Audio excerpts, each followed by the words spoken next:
Good evening, baseball fans. Welcome to another exciting edition of O'Donoghue's Thursday Night Ironman Baseball as we are live from the beautiful, but albeit a little bit windy, Ironman Field on a night where the Ironmen have added a name to the honor roll down in left field as J.F. Naveau takes his rightful place.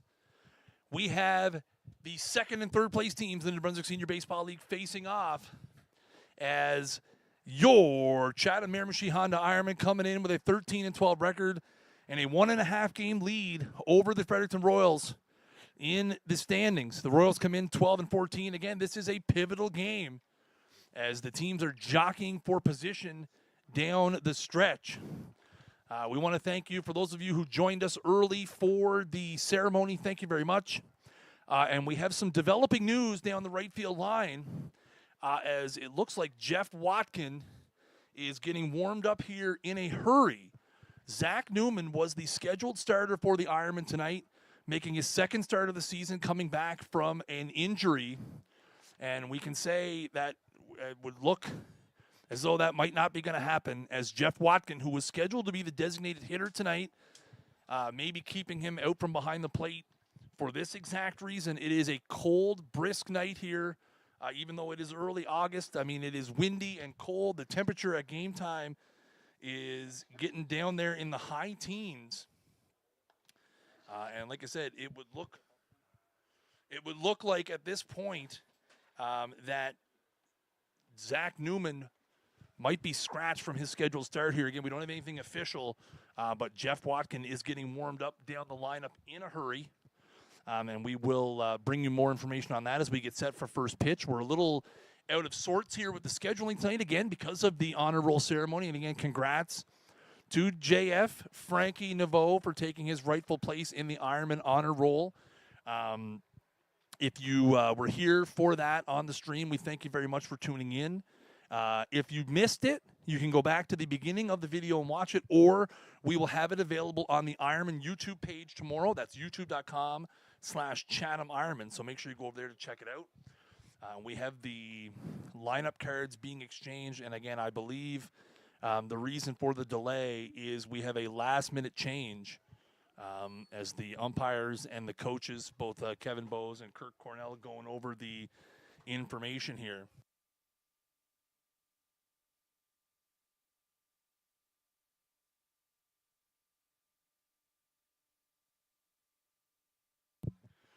So yeah, we will get you updates on that in a minute.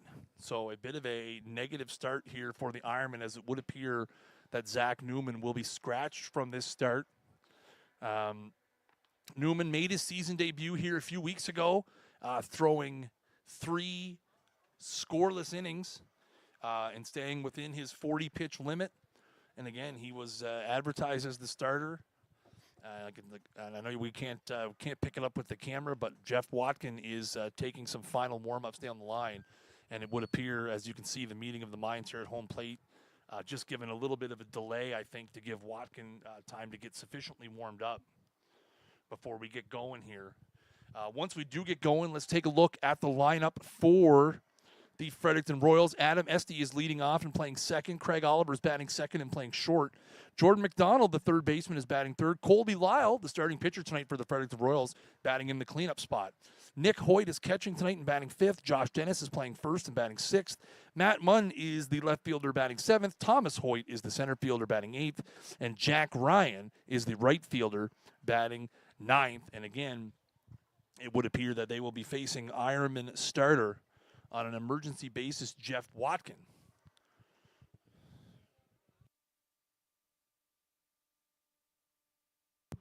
This will be the final Thursday night home game, at least on a scheduled basis, for the Ironmen until the playoff season. The Ironmen do have 4 home games left. They have 2 home games coming up this Saturday against the Charlottetown Islanders, as they'll be in town for a doubleheader at 2 p.m., which we will have live here on Facebook.com/Chatham Ironmen. And then next Saturday, the St. John Alpines are scheduled to be in town for the Ironmen's last 2 regular season games for, again, a doubleheader on Saturday the 19th, starting at 2 p.m. as well. The Ironmen do have a couple of road games to mix in there as well. They travel to Moncton for the last time on Wednesday, August 16th, to face the Fisher Cats at Kiwanis Park starting at 7:30. And Friday night, August 18th, they will play their final game against the Fredericton Royals down there on Baseball Hill at 7:30. There are some additional games not involving the Ironmen as of yet, which will need to be made up after the break for the upcoming Canadian Senior Nationals, which will be occurring the week of August 21st. The St. John Alpines will be representing New Brunswick down there. But we have had some rescheduled games due to the weather that we have seen here in New Brunswick this summer. And it looks like we're going to be ready to go here as the Ironman guys are making their way in from the bullpen. And everyone has seemed to disperse, and we're going to get underway here momentarily. We will have a look at the Ironman defensive configuration. Again, very, very important games coming into tonight. The PEI Islanders have first place all but wrapped up with a 19-6 record and 6 games clear of the Ironmen, who are 13-12 and riding a 5-game heater at the moment, looking to stretch that to 6 tonight. Again, they're 13-12. The Royals are in third with 12-14 and are on a 1-game winning streak. The Fisher Cats are in fourth with a 9-15 record. And the Alpines, based on percentage points, are currently occupying the 5th spot at an 8-14 record, and they have lost 6 in a row, including 2 to the Ironmen this past holiday Monday. The Ironmen had a doubleheader from Saturday that was rescheduled to the holiday Monday, and they went down to St. John and swept both ends of a doubleheader at Memorial Field behind great pitching from Dylan Lester in the first game. And Mike McKay was able to keep them at bay in the second game. Some relief in there from Jeff Watkin as well. And the Ironmen were able to pick up a couple of wins. And again, they are currently on a 5-game winning streak. So here we go as the umpires spread out. So we're going to have Brian Cummings, the veteran umpire, is going to be calling balls and strikes behind the plate tonight. Dave Morrison is umpiring down the third baseline. And Jason Dunnett umpiring down the first baseline. And it is official. We can confirm the starting pitcher for the Chatham Miramichi Honda Ironmen will be number 16, Jeff Watkin. So Zach Newman has officially been scratched from this game. Watkin going to be making his 9th appearance of the season. He is currently 0-4 on the season with a save and a 7 ERA, even 25 innings pitched. He has allowed 25 earned runs, has 15 strikeouts and 12 walks, and is going to be pressed into some emergency duty here tonight. The defense behind him, outfield from left to right, is Jake Cook, Mike McKay, and Andrew Lontang. Junior affiliate Logan Walsh is playing third base tonight. Congratulations to the O'Donoghue's Junior Ironmen for sweeping their first-round series against Moncton, and they'll be moving on. Dylan Lester is at short. Charlie Mollison is at second. Nick Leggett's at first. Tyler McKay is behind the plate tonight. And again, the Ironman starter will be Jeff Watkin.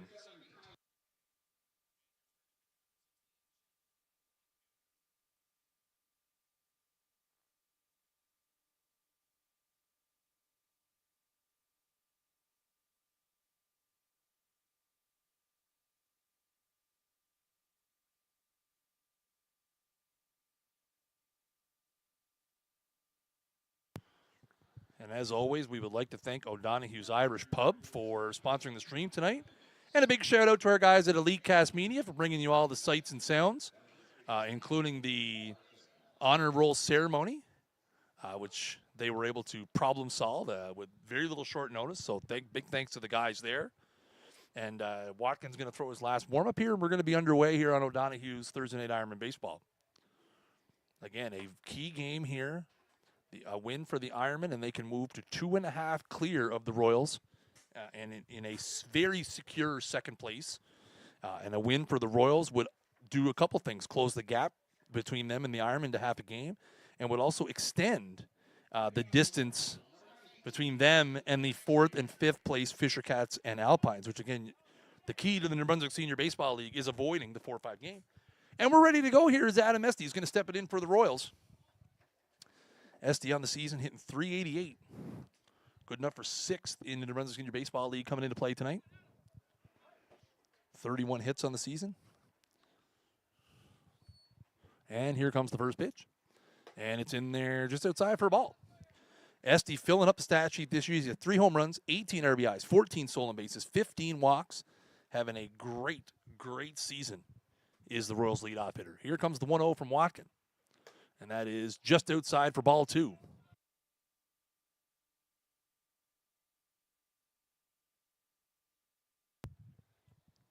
So Watkin falling behind here.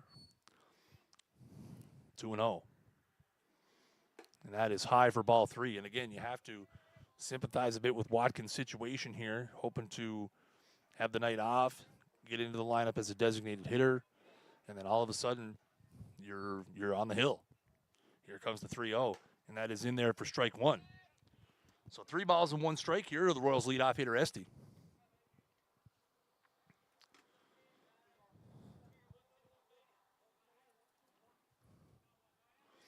Watkins got the sign, rocks and fires, and here it comes. And that is a swing and a miss by Esty for strike 2. So Watkin has fallen behind 3-0 and battled back here now to a full count. Trying to keep the leadoff hitter Esty off first base. Here comes the full count pitch. And that is hit hard into center field. Mike McKay back a bit, and he makes the play. So the first out of the inning is a fly out to center field. And that'll be 1 out for Craig Oliver. Oliver comes in swinging a hot stick as of late. He's got his batting average up to .330 now. Led the New Brunswick Senior Baseball League with a .398 average in 2022. Has 29 hits, couple homers, 15 RBIs. The Royals' bats have been hot as of late. And he will bat here with 1 out in the first. That's a curveball in there for strike 1. Watkin threw 2 1/3 innings on Monday in St. John, did not allow a base runner, and it struck out 5 as he picked up the save over the sliding Alpines. Fouled back, and that's going to be 0-2. And came in relief of Mike McKay, who gave up 8 hits and 6 runs, 6 walks, and 4 strikeouts over 4 2/3. So you have to think Watkin, throwing 2 1/3 seemingly relatively easy innings, although that was a very tight ball game. I watched it on the stream while I was away on vacation. A very, very tight ball game down there in St. John. So, and that is high for a ball, so a bit of a waster there. Ryan, we're not sure. He was scratched prior to the game. Have to assume it was something obviously precautionary as he works his way back from injury. We have not received any details yet, but we do know he was scratched just prior to the game. And that is inside, and that'll run the count even 2-2.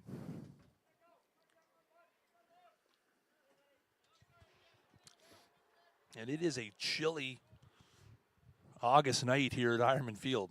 That is for sure. Here comes the 2-2, and that is fouled away. That'll keep it at 2-2. Again, the temperature at first pitch, about 20 degrees, but currently showing 19 to be exact. But I can tell you it does not feel like 19 up here in the press box, where golf shirt and shorts may not have been the right choice. So here's the 2-2 again to Oliver. And that is a curveball, and that is hit hard to short. Lester up with it, but I don't know if he's going to have much of a play, and he won't. A great diving effort by Lester to keep it in the infield, but he was not going to be able to get the speedy Oliver. So that'll be an infield single, and the first base hit of the night, first base runner of the night. And that'll bring up Jordan McDonald now. Again, another one of these Royals hitters who is absolutely riding a hot wave. He has his average up to .366 now. 15 for 41 on the season. 14 of those 15 hits are singles. He does have a home run, 6 RBIs, and he bats here with a runner at first and 1 out here in the top of the first, walking over to first baseman Nick Leggett with the check. Oliver does have 5 steals on the season, good enough for third on the Royals behind Esty and Zach O'Hara. Not in the lineup tonight. That is a ball. My assumption would be that O'Hara, who does has a lot of appearances with the Royals this season, could be playing in the other New Brunswick Junior Baseball League series. Somebody would have to probably correct me on that, but I believe that might be the case. Here comes the 1-0, and that is on the outside corner for a strike. It evens the count at 1-1. So 1 ball, 1 strike is the count here to the number 3 hitter, McDonald. 1 out, 1 on here in the top of the first inning for the Royals. Watkin comes set now. And that is on the outside part for another strike. McDonald's going to ask if there was a little more to that. Watkin paints back-to-back fastballs on the outside part of the plate there. And just like that, now it's 1-2.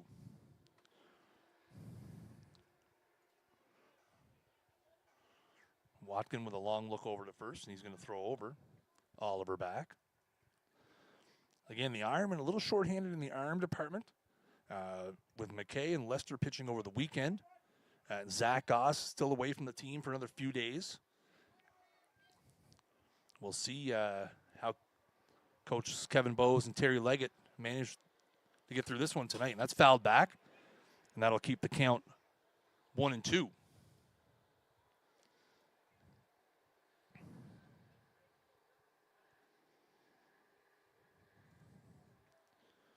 So 1 ball, 2 strikes is the count here. Top of the first inning. 1 out and 1 on for the number 3 hitter, Jordan McDonald. Watkins got the sign. He comes set. And here comes the pitch. That is a up and away.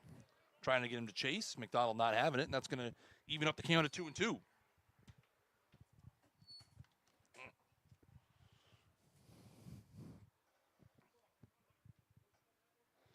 So 2 balls, 2 strikes here.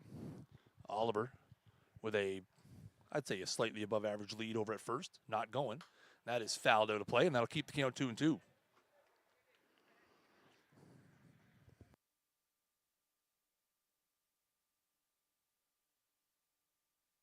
Again, we mentioned it a few weeks ago during the 3 games that the Royals played here. At that point, they had not had a home run. They have 11 on the season now. Again, the Royals, much like the Ironmen, have been very, very hot. And the Royals particularly have been hitting the cover off the ball as of late. And we will talk about their starter tonight, Colby Lyle, who is having a bit of a heater himself. And there's a swing and a miss, strike 3. So Watkin wins the battle against McDonald, and that'll be out number 2. And speaking of the Royal starter, Colby Lyle is going to step in here with 2 out in the top of the first inning. Lyle on the season does have 35 at-bats. He has 11 hits. A couple of doubles in there. He's hitting .314. And again, Craig Oliver over at first after an infield single. And there's 2 out now as Watkin tries to battle himself out of the first inning. Again, if you're just joining us, Ironman schedule starter Zach Newman was scratched prior to the game. We don't have any details on it, but have to assume it is precautionary as Newman works his way back from injury. So Jeff Watkin pressed into starting pitching duty. And is trying to get out of the first inning here. Oliver with another step over there now. And that is a line drive into right field. Langtang's going to come up with it. That ball hit very hard. No chance for Oliver to go first to third. But that'll be the second hit, a first pitch single for Lyle's second hit at the top of the first here for the Royals. And they have runners on first and second now with 2 out. And that'll bring up the catcher, Nick Hoyt. And Tyler McKay is going to take a second here, just go over the signs with Watkin, just to make sure they're on the same page here.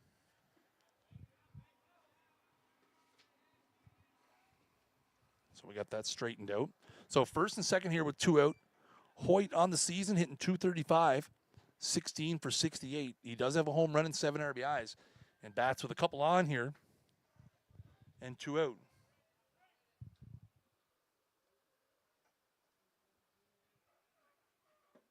And that is called a ball.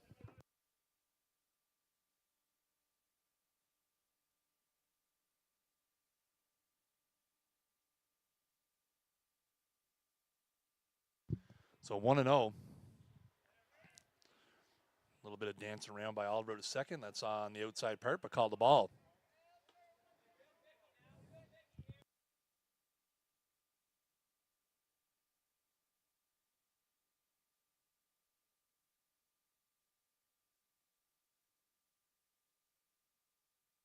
There goes the runner, and that's a hard liner to Lester, and Lester will take the easy one to second, so the Ironman will get out of the first inning. So Watkin works around a couple of singles and manages to get a fielder's choice to end it. So half an inning in the books, no damage, with the Big Met machine coming up here in the bottom of the first on O'Donoghue's Thursday night Ironman baseball.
So we go to the bottom of the first inning here.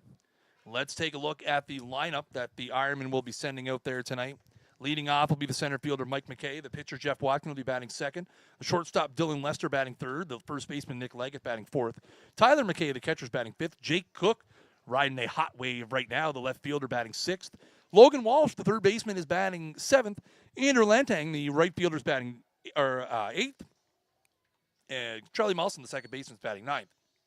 And they will be facing, as we mentioned, Royals ace Colby Lyle comes into the game tonight with a 6-1 record on the season, with a 1.71 ERA. He has across 7 games thrown 45 innings, has only allowed 39 hits, has 45 strikeouts, 11 walks, 11 earned runs. To say he has been anchoring the Fredericton Royals rotation this year would be an understatement. And again, we'll see how he does against the Ironman lineup tonight, which we know will ride it out with patience. 123 free base runners the Ironmen have accumulated through their 25 games so far. 83 walks and 40 base on balls. The defense behind Lyle, from left to right in the outfield, will be Munn, Thomas Hoyt, and Jack Ryan. Third to first in the infield, Jordan McDonald, Craig Oliver, Adam Esty, and Josh Dennis. And it's Nick Hoyt calling balls and strikes. And again, as we mentioned earlier, big shout out to the O'Donoghue's Chatham Junior Ironmen for sweeping Metro in the first round, 3-0. They will have the finals schedule coming up soon. Make sure you check out the Chatham O'Donoghue's Junior Ironman Facebook page for all the latest updates and details, as we're ready to go here with the big red machine in the bottom of the first. And again, it'll be Mike McKay leading it off. McKay comes into the game tonight hitting 429 on the season, as he has 30 hits, 8 doubles. 30 hits, 6 doubles, a home run and 9 RBIs as well. And of course, he leads the league with 13 hit by pitch, and is also tied with Adam Esty with 14 steals. And he's going to jump in here to lead off the bottom of the first. And again, we'll see what the Ironman strategy is against Lyle here tonight.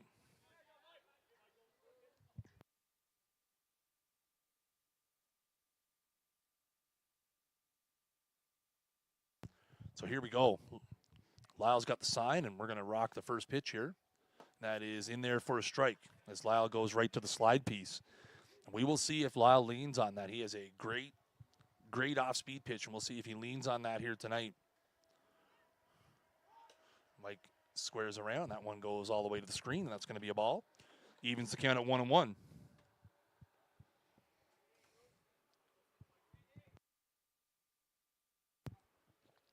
So 1 ball, 1 strike here. Lyle with a long look in, and he's going to step off. Doesn't like what he sees. Looks in again. As he and Hoyt trying to get on the same page here. Now we got it. And that is in there for strike 2, right on the inside part of the plate. 1 ball, 2 strikes.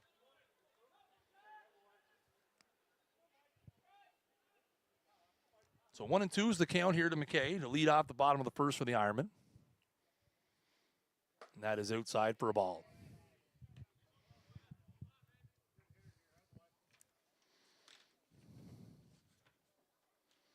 Lyle comes into the game with the second best earned run average in the New Brunswick Senior Baseball League, trailing only the Ironmen's Dylan Lester. And that is down for a ball, and that's going to run it full. 3 balls and 2 strikes. So Mike McKay doing exactly what Mike McKay does, working it here early. So here comes the full count pitch now from Lyle. And that is called strike 3 at the bottom of the strike zone. And that'll be out number 1. As McKay goes down looking.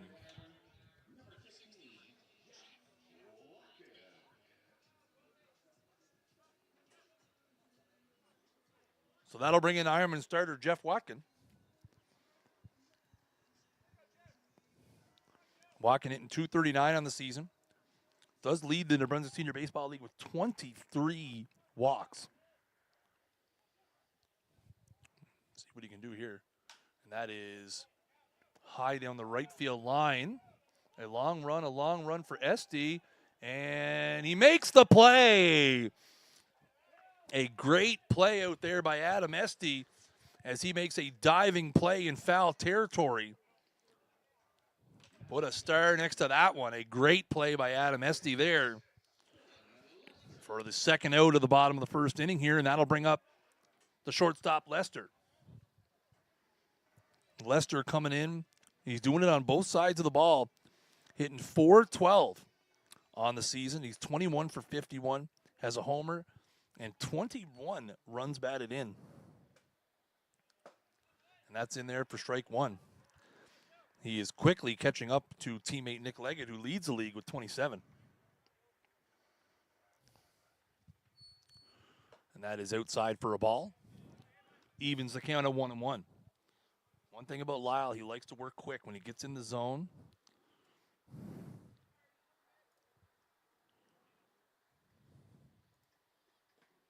That's in the dirt. So that'll run it 2 balls and a strike.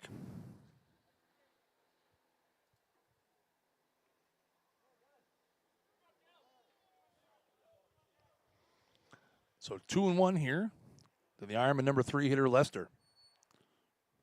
And that is inside for a ball, and that's going to be 3-1. So 3-1 here, the first baseman, Nick Leggett on deck. So Lyle's got the sign. Going to try to battle back in this at-bat here, see what he brings. Long look in. Here we go. And that is on the outside part of the plate for a strike. Lester nods his head saying, yeah, okay. I got where the zone is now. So another full count here for Lyle, second of the first inning. And there's a swing and a miss, strike 3. So a relatively painless first inning for Colby Lyle as he strikes out 2 Ironmen. So after a full inning here from Ironman Field, we have no score. I'd like to thank our sponsors of the stream, O'Donoghue's Irish Pub. Come on down and meet the new owners, Carol and Jamie McDonald, and try some pub favorites. Our famous crispy beer-battered haddock fish and chips is served with our signature house-made tartar sauce, lemon wedge, and slaw. Open Tuesday and Wednesday, 11 a.m. to 10 p.m., Thursday through Saturday from 11 a.m. to midnight, and Sunday from 2 to 8 p.m. O'Donoghue's, welcome to your pub.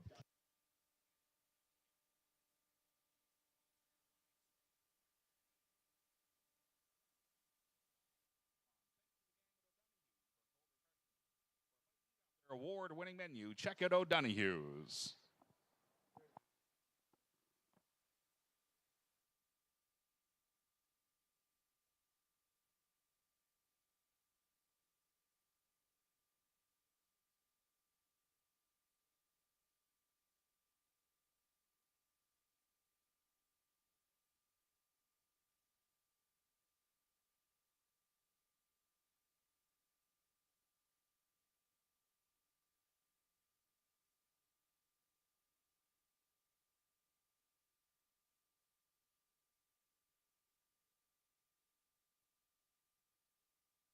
Here after a scoreless first, it'll be Dennis Munn and Thomas Hoyt due up here for the Royals. Jeff Watkin back out here for a second inning of work. Again, our next broadcast will be Saturday, starting at 2 p.m. Charlottetown Islanders, the first place Charlottetown Islanders will be in town with a 2 p.m. start. I'll be here on the call for a doubleheader. So Josh Dennis is going to step it in here to lead off the second inning. Dennis on the season hitting .350. Might be .358. We're going to go with .350. He's 7 for 20 on the season. And that misses for a ball. Watkin falls behind 1-0.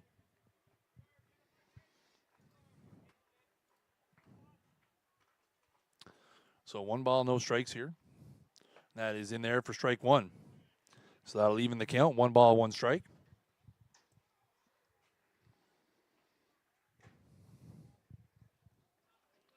Watkins got the sign, rocks and fires. That is hit, popped up in the infield. Lester's parked under it.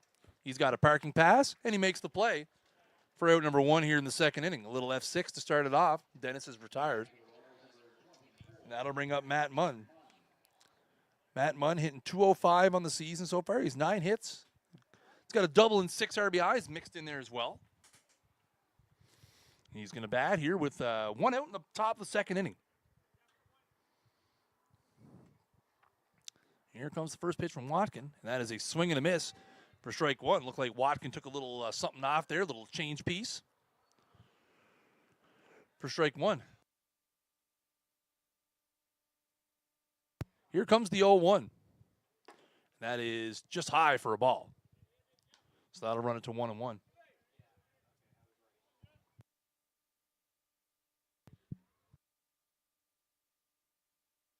Here comes the 1-1.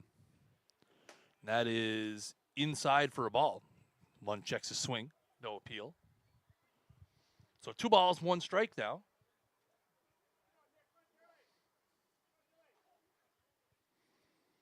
Here comes the pitch. That is fouled back.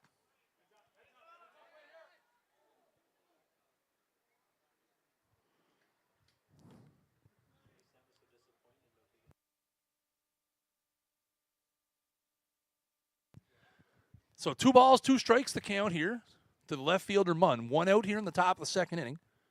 No score as of yet. Watkins got the sign, comes set. And that is right there. Called a ball. And Watkin asks if it's down. Home plate umpire Brian Cummings. I feel like the pitch to Mike McKay in the top of the first might have been pretty much the same spot, but we'll see. And that is popped up in the infield. Nick Leggett calls it, makes the play for out number 2.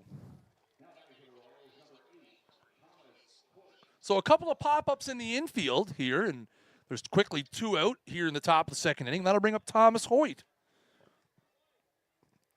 Hoyt on the season hitting .132, has 9 hits, a couple doubles, has 5 RBIs in there as well. Here comes the first pitch from Watkin.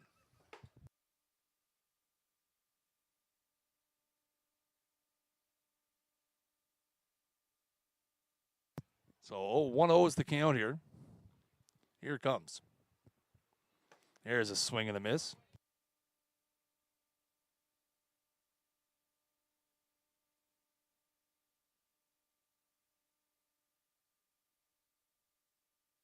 Here comes the 1-1. That is outside for a ball. 2 balls, 1 strike.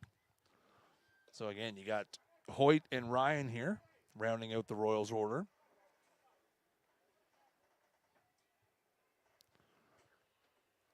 That is fouled back, and that'll even the count at 2-2. As that one's out onto the street here.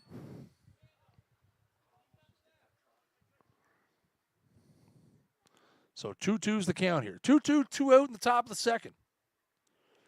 Watkins got the sign, trying to set down Thomas Hoyt here. And that's high for a ball, and that'll run it full, 3 balls and 2 strikes.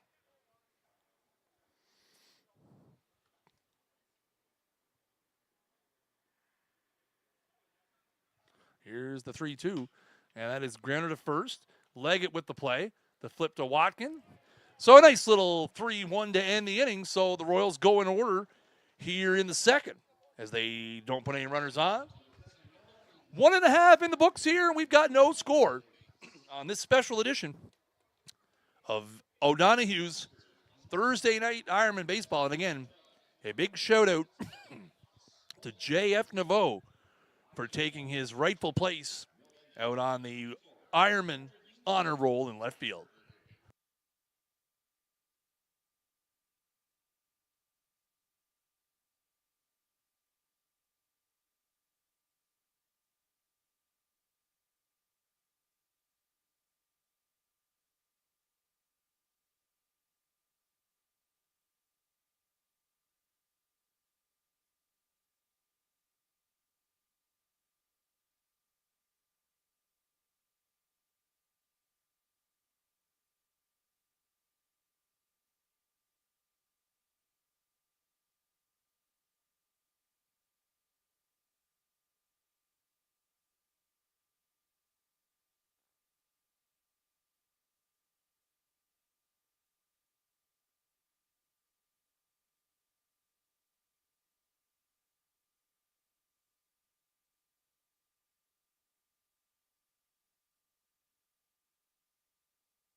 So we go to the bottom of the second here. Ironmen are going to try to get something going against the Royals. Colby Lyle. It'll be Nick Leggett, Tyler McKay, and Jake Cook. Nothing across for either team here through inning and a half.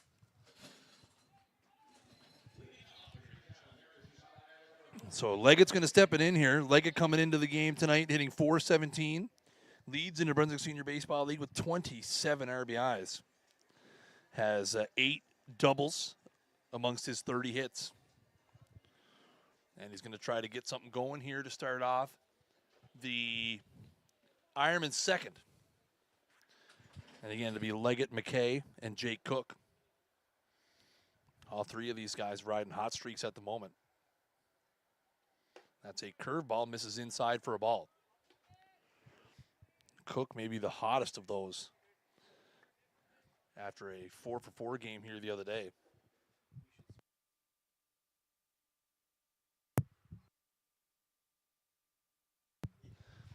All right, a little bit of a reset here. Here comes the 1-0 from Lyle. And there's a big cut from Leggett. Swings right through it for strike one. So 1 ball, 1 strike here to Leggett as he leads off the bottom of the second inning. That is a grounder back up the middle, and that's going to be a base hit. So Nick Leggett with a single up the middle, and the Ironmen have their first base runner of the game. And that'll bring up Tyler McKay.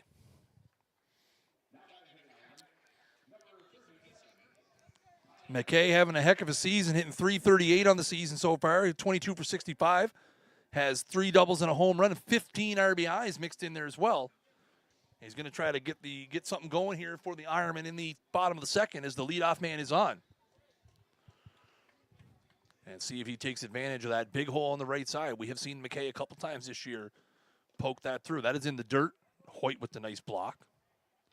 We have seen McKay a couple of times this year poke that ball into right field and take advantage of that hole. And we'll see if he's trying to do that here, especially with the velocity of Colby Lyle. So 1-0 is the count. And that is hit into right field. That is tailing back, but that's going to be caught. So McKay had the right idea. Just got a little too much air under it, so that's going to be a line out to right field by McKay for the first out of the inning here. And that'll bring up Jake Cook. Cook all the way up to .328 on the season now. 2 homers and 17 RBIs.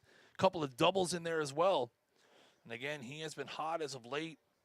Had a 4-for-4 game here, with including a home run a couple Saturdays ago against the Alpines. Has continued that hot play. Looking to keep it going here, as he has gotten himself back up above 300. That's in there for strike one. Has been contributing in some of the stat columns. Again, 17 RBIs now, good enough for third on the Ironman's roster. Up to 8 walks as well, up to 3 steals. And again, a big hole on the right side here. And that is a curveball in there for strike 2. Cook's going to take a little walk on that one. And reset himself here after back-to-back curveballs from Lyle. So Lyle quickly ahead here 0-2.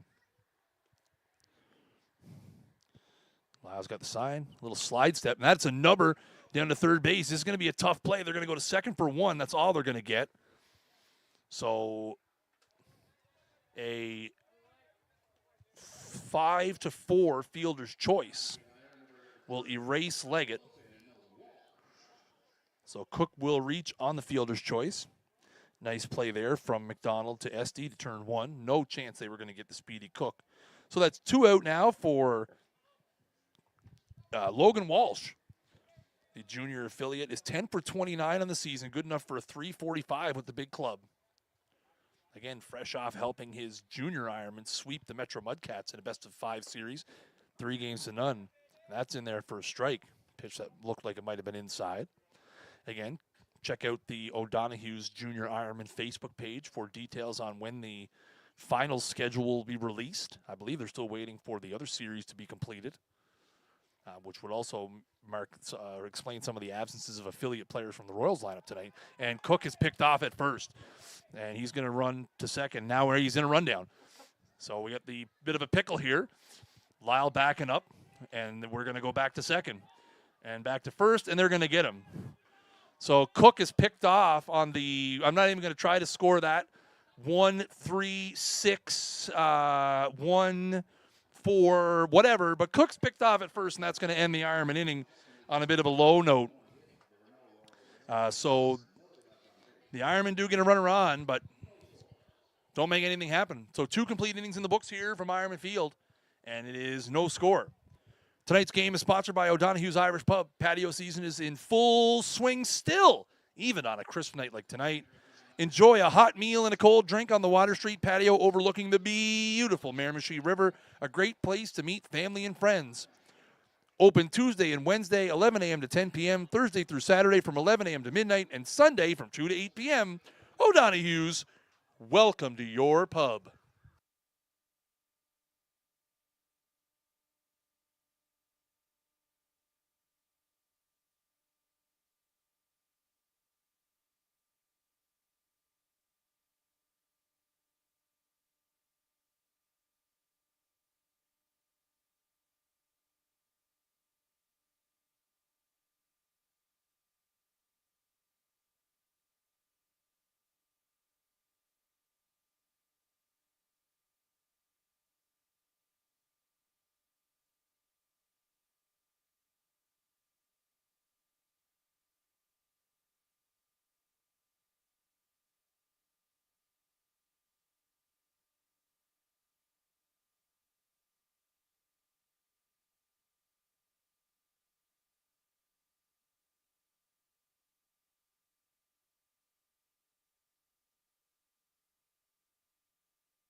So we go to the top of the third here, and the Royals are going to be sending number 900 Jack Ryan to the plate here to lead it off.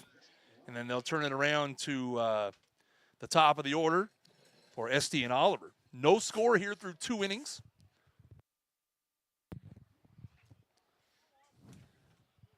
If you're just joining us, Jeff Watkin is on the hill for the Ironmen, pressed into duty. Zach Newman was scratched from tonight's start. All we're hearing is that it was due to injury, is all we're hearing at this point. And that is on the inside part of the plate for strike 1 to Ryans. So Newman scratched due to injury. So Watkin, pressed into duty here, has allowed a couple hits across 2 scoreless innings so far. Here comes and that is fouled off at the plate.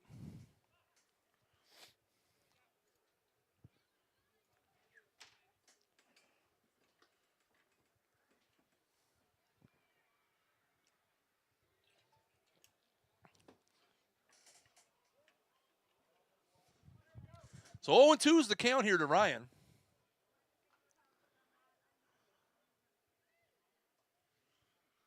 That is up and tight for a ball.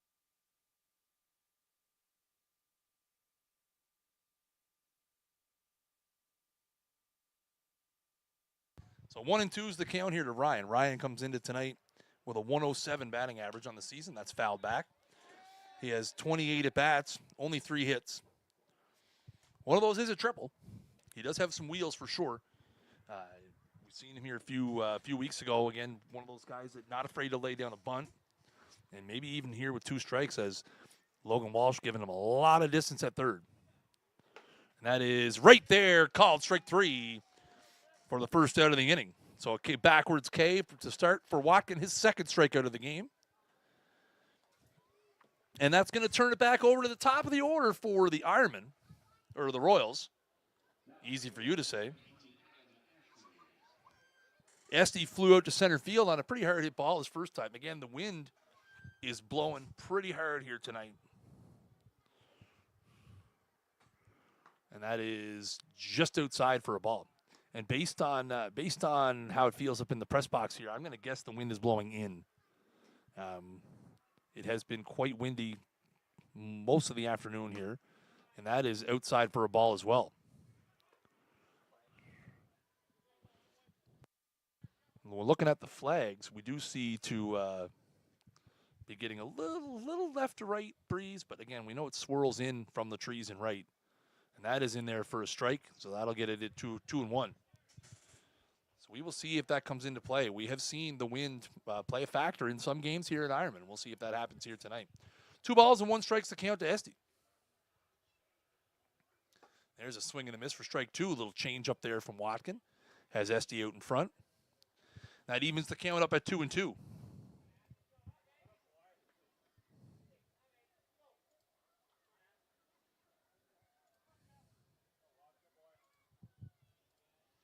Here's the 2-2, and that is, woo, boys. Very, very close-looking pitch there, called a ball.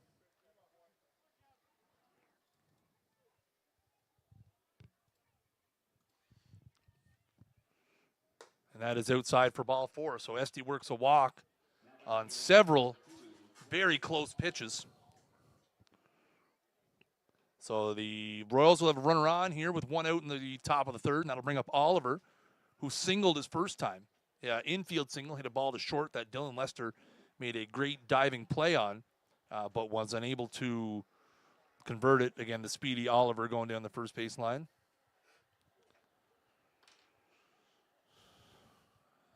So now with 1 out here, Esty's over at first. And again, Esty leads the league in steals with 14. So obviously, to say he's a threat over there would be an understatement.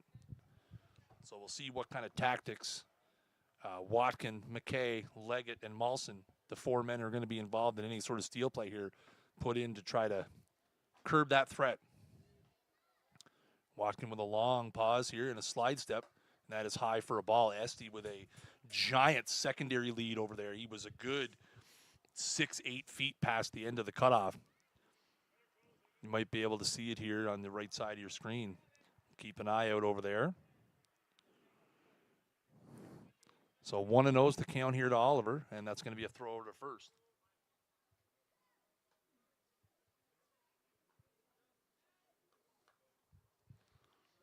Esty, one of the most prolific base stealers in the New Brunswick Senior Baseball League year after year, has a read on most of these guys. Another slide step from Watkin, and that is hit high and deep to center field. That is back, and it is gone. I believe that is gone. That is a home run. Yes, there's some confusion on the field. Nobody was sure where the ball is, but that is a 2-run home run to straightaway center field by Craig Oliver, and the Royals jump out to a 2-0 lead. McKay was backing up, and I don't think he realized he was right at the wall because he just kind of went flat back against the wall and reached up. Not sure if he was going to maybe have some play. I'm hearing some chatter from down the third base side here that maybe he did get a glove on it and helped it over the fence. But either way, it's a 2-run home run for Oliver. That'll be his 3rd of the season. And that's a swing and a miss for strike 1.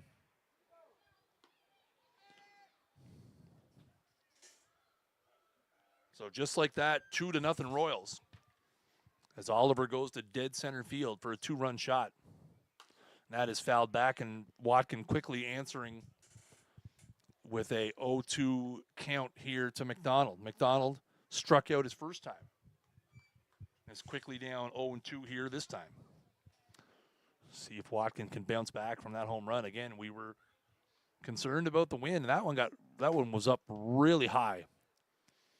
And McKay just kept going back, and it again just clears the wall here. Here comes the 1-2. That is foul down the first baseline, so we'll hold it right here.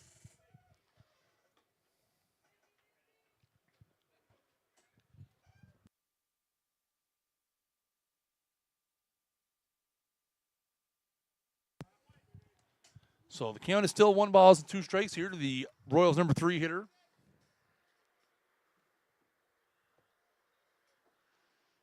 That is popped back as McDonald manages to stay alive.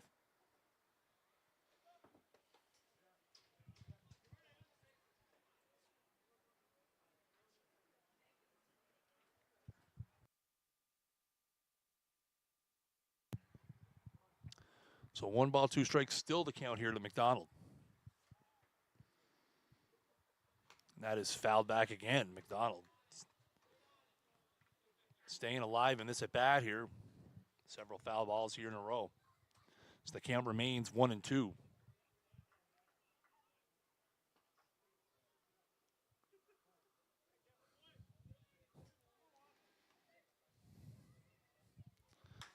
And that is hit into center field, and that's going to be a base hit. So a good at bat from Jordan McDonald pays off with a good result as he lines a single into center field.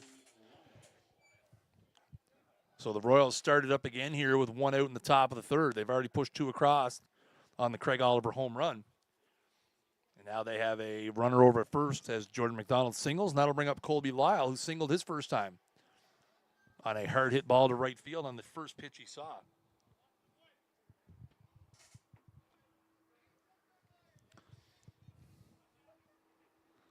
Walking in need of a ground ball here. And that is on the inside part of the plate. Called the ball. Just inside, I guess, according to home plate umpire Brian Cummings. Again, Watkins been handy in this inning, but the calls have not been going his way at the moment. And that is slashed to left field. That's going to be a tough play. And Jake Cook's not going to get there. That's going to be a base hit. So a little blooper into left field by Colby Lyle, and he's 2 for 2. And the Royals are threatening again here as now they've got runners at first and second, again with only 1 out. That'll bring up Nick Hoyt now. Hit into a fielder's choice, 6-4 his first time, which ended the first inning.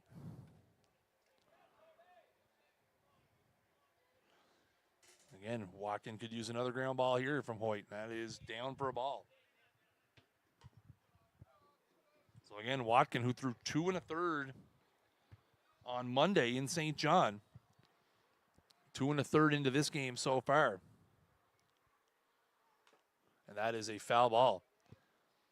And again, so down in St. John, he caught the first game, threw 2 1/3 in relief the second game. That was on Monday. Now he has started here tonight, and he's probably a good 50 pitches into this one here in the top of the third. There's 1 out, runners at first and second. 1-1 is the count here to Hoyt.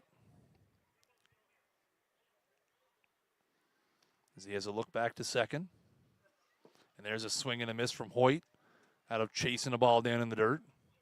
Gives himself a little tap on the helmet here. Trying to lock back in. Hope everybody's having a great Thursday, wherever you're watching from. 1-2 is the count here to Hoyt. 1 out. Watkin come to the plate. That is in there for strike 3. Watkin gets him on the curveball. His 3rd strikeout of the game. And that is the 2nd out here in the 3rd inning. So that'll bring up Josh Dennis, who flew out to shortstop. His first time up. He's going to bat here with 2 on and 2 out here in the top of the 3rd. The Royals have already pushed across a couple on a Craig Oliver 2-run home run. Watkin trying to keep the damage to 2. That is way outside for ball one.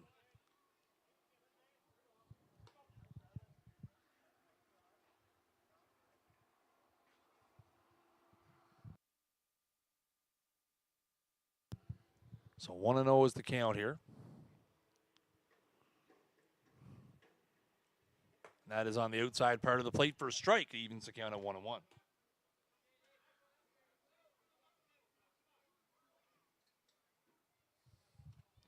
1 ball, 1 strike again. Runner at second is McDonald. Runner at first is Lyle. That is outside for a ball.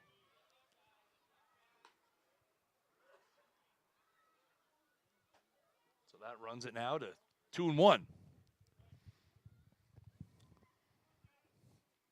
Dennis finds himself in a good hitter's count here. 2-1, 2 out. Here it comes, and that is hit high and deep to right field. Lantang is back on the track, and he makes the play and crashes into the wall.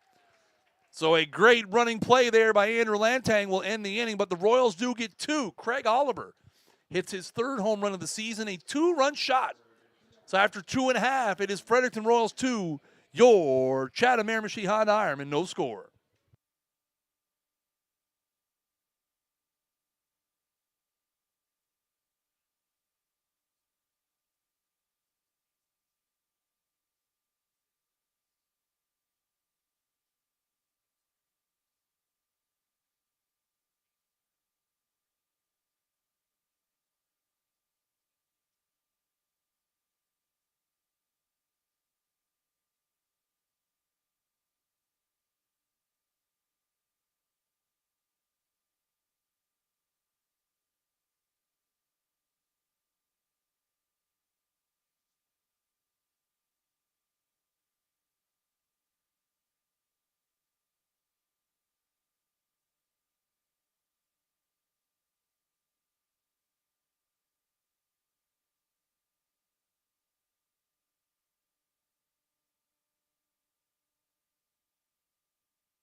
So we're going to go to the bottom of the third here. The Ironmen find themselves down 2-0. Bottom third of the order due up for the Big Red Machine. Logan Walsh, Andrew Lantang, and Charlie Mollison. Walsh was at the plate in the second, right before Jake Cook got picked off. Doing a little song and dance over at first base. A little delay here as we got to close panel out on the right field wall after the big brute himself, Lantang, crashed into the wall, making a running play to end the third inning for the Royals. So again, Walsh coming in here, hitting .345 as an affiliate. That is down and in for a ball. And hey, Walsh batting again gives me another chance to plug the O'Donoghue's Chatham Junior Ironmen and their quest to become New Brunswick Junior Baseball League champions after sweeping the Metro Mudcats 3-0. Check out the Junior Ironman Facebook page for the finals schedule when it becomes available. Go on over there, hit like as hard as you can. Big swing from Walsh there. Foul tips into the glove and evens the count at 1-1. We all know the harder you hit the like button on Facebook, the more it means. So head over to the Junior Ironman Facebook page, and that is outside for a ball. Walsh able to hold up there on a what looked like a little bit of a change up from Lyle. 2 balls, 1 strike's the count here. And Lyle back in. That is fouled off at the dish. Runs it 2-2. Again, when Lyle is in the zone, he works. He probably is one of the quickest working pitchers in the New Brunswick Senior Baseball League. He's just in and let's go. When he's in that zone, and he's been in the zone pretty much every time he's been on the hill this season. And there's a swing and a miss, strike 3. Third strikeout for Lyle so far. So that'll bring up Andrew Langtang here, who's hitting .279 on the season. 12 for 43. All 12 of his hits are singles. He's been drawing more playing time as of late as Zach Goss has been away on a work assignment. So Langtang making the most of it. And he lays down a bunt here, and that is going to be a base hit. No, has to be. Langtang, no stranger to laying down a bunt, and that one was a beauty. Lyle tried his best, but that's going to be a bunt single for Langtang. And there'll be a runner on with 1 out here in the bottom of the third for Charlie Mawson. Mawson comes in hitting .213 on the season, 13 for 61. Has 3 doubles and a triple. Hitting in the 9 hole tonight and going to have that big hole on the right side.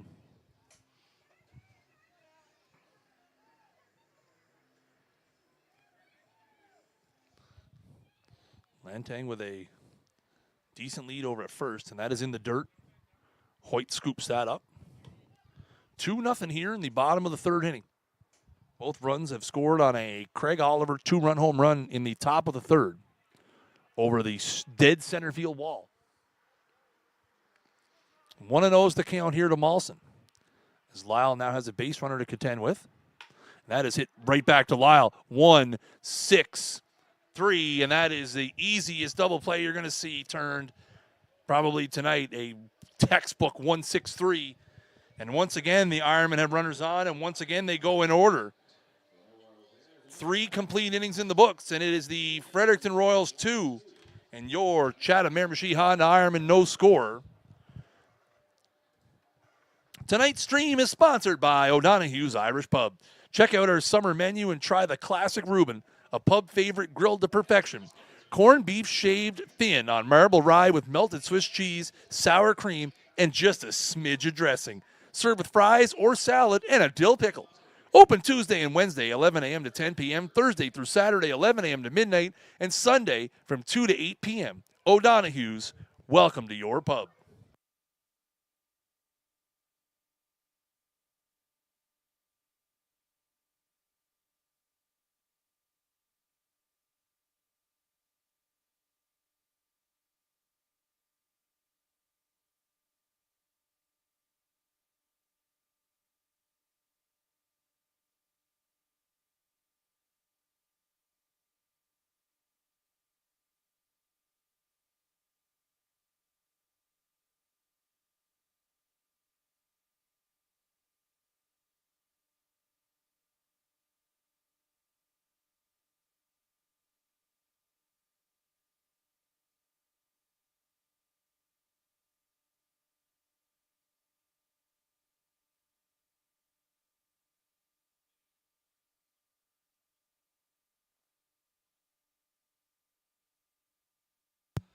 So we're going to go to the top of the fourth here. It's going to be Munn, Hoyt, and Ryan, the bottom third of the Royals order. Royals have a 2-0 lead here. Jeff Watkins out for his 4th inning of work. He has scattered a couple runs on 5 hits so far. Has worked hard as the Royals have had runners on in 2 of the 3 innings. First pitch grounder to third. Logan Walsh makes the play over to first. So that's a 1-pitch 5-3. And Munn is retired. Exactly what the doctor ordered. A quick out to start the inning. Munn with a hard hit ball to third. Walsh makes the nice play. So that's going to bring up Thomas Hoyt. Grounded out to the first baseman his first time. Ironman going to come in on the corners here and take away the bunt. And that is high and away for a ball.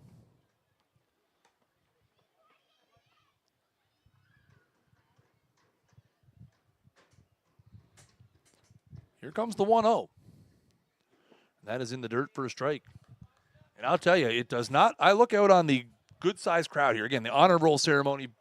Big congrats to JF for getting inducted into the honor roll again. If you missed that, it is at the beginning of this stream. You'll be able to watch it after the game is over once the video is available, or we will have it on our YouTube channel tomorrow, cut out for your viewing pleasure. But as I look out onto the big crowd, I'm seeing a lot of hoodies, a lot of sweaters. It is a cool night here at Ironman Field. Here comes the 2-1 to Hoyt. There's a swing and a miss for strike 2. Again, it does not feel like August 10th. I know we've had some fall-like evenings here as of late. Here comes the 2-2. That is banged back up the middle, and that's going to be out of the diving reach of Charlie Malson. So that'll be a one-out single for Thomas Hoyt as he looks to snap out of his season-long funk. That was a very hard hit ball back through the box for Hoyt.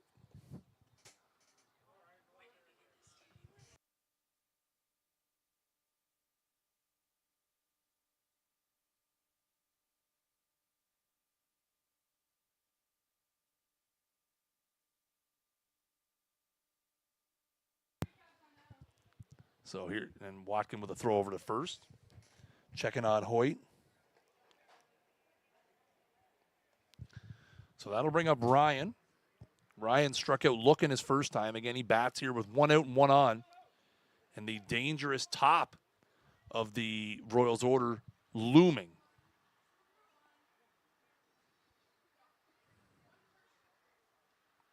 That is high and away for a ball.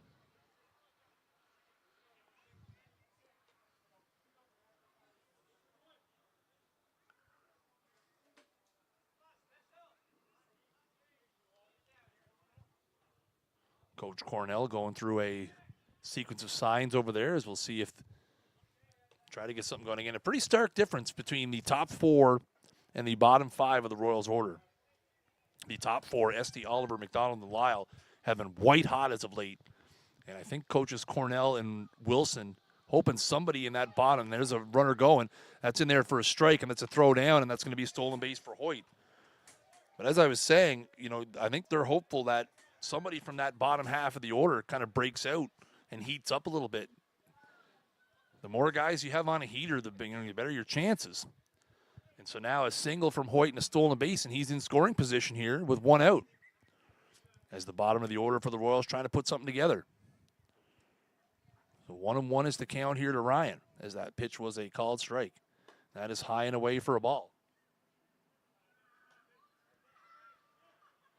I think the Ironmen are kind of in the same situation. You've had those top 5 guys, McKay, Lester, Watkin, Leggett, and McKay having a great season. And when you get those contributions from the lower half guys, it makes things a lot easier, and that is fouled away. We're getting into the time of season where the temperature is going to get a bit colder. Obviously, we have the men's senior nationals break looming, where the majority of these players will be in practice-only mode for the better part of 2 weeks before we resume just before Labor Day. That is popped up. Cook with a long run. Lester with a long run as well, and Cook's going to make the play for out number 2. So that is a fly out to left field for Ryan for the second out of the inning, and that's going to turn it back over to the top of the order for Adam Esty. Esty's 0 for 1. Walked and scored his last time. He's flown out to center field as well. And again, the way things are looking right now, it's going to be an extended break for the Ironmen because all of the handful of games that have been scheduled for after the Nationals break, currently none of them include the Ironmen.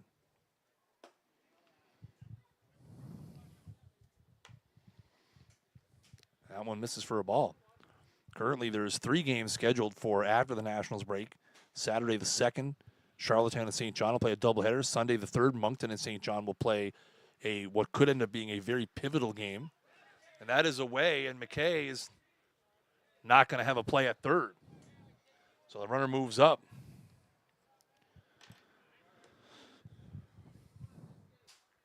So lots left to be decided here as we go through this next week and a half. Lots to be decided still here tonight as it's 2-0 Royals.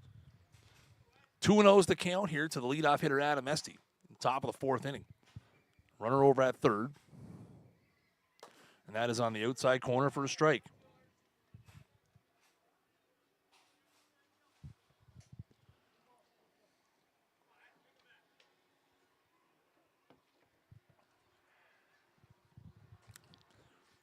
And that is popped into left field. That's going to be a bit of a run for Cook. He's under it. He calls it. And Watkin gets out of it with no damage. So the Ironmen do allow a runner, but they strand him at third base. So after 3.5, halfway home here at Ironman Field on an honor roll edition of O'Donoghue's Thursday Night Baseball, it is the Fredericton Royals 2 and your Chatham Miramichi Honda Ironmen no score.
So we go to the bottom of the fourth here for the Ironmen, and it's the top of the order as Lyle has faced the minimum thus far.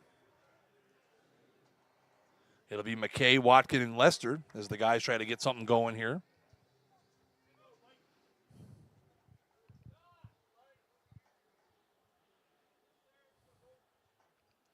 So McKay's going to step in. He struck out looking his first time.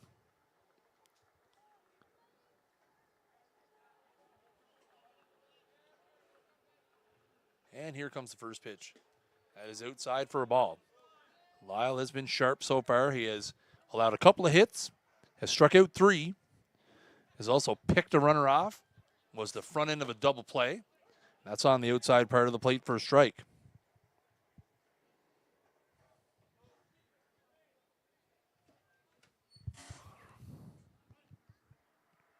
That is outside for a ball.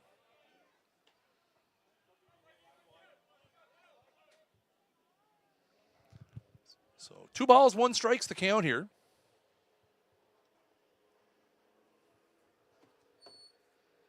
And that is fouled away into the right field seats. That'll even the count up at 2-2.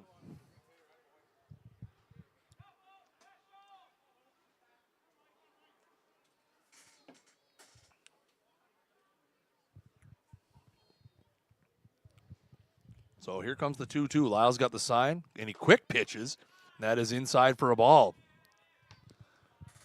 Lyle with a bit of a quick pitch there, varying up the delivery. Very Marcus Stroman of him. And that is a hard hit ball to first. Dennis is going to pick it up. He's going to have a race there. And he's called out at first. Dennis had a race on his hands. Lyle wasn't going to be able to make it there. And Dennis gets him just by a hair. 3 unassisted over at first for the first out of the inning. So that'll bring up Watkin, who flew out to second base his first time.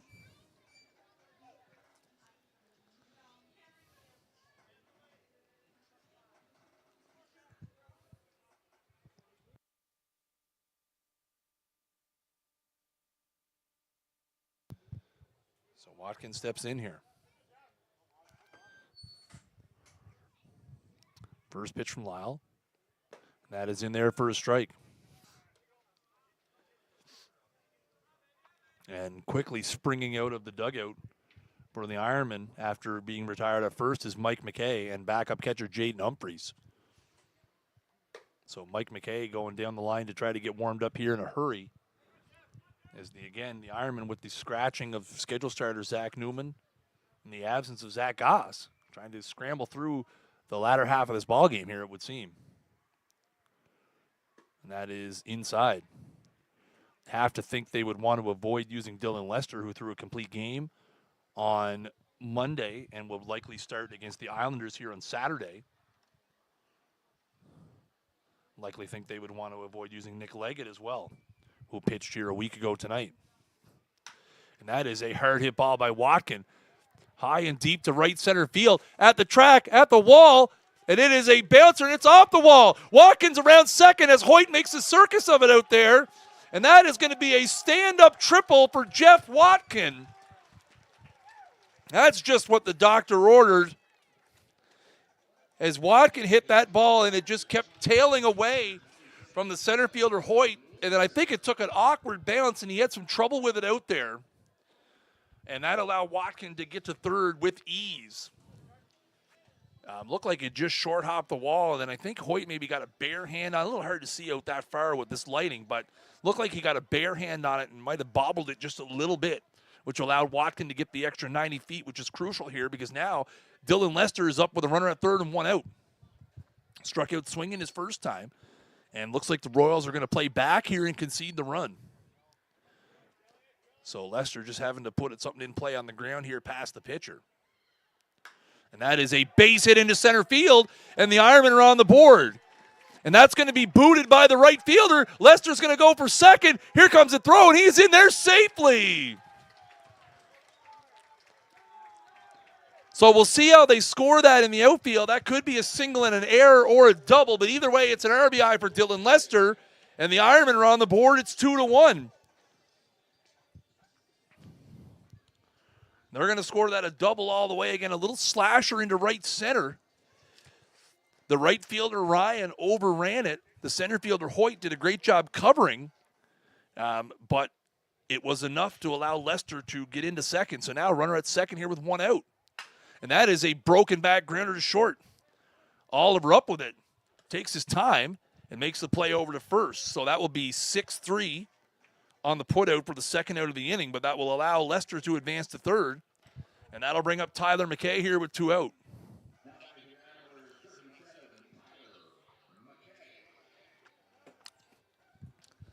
So maybe the most crucial at bat of the ball game up until this point. The Chris Jardine insider can confirm Zach Goss will be in the lineup here for Saturday. We'll be welcoming him back with open arms as he's on his way back east. And here comes the first pitch. And that is in the dirt, and that will be a nice block by Hoyt.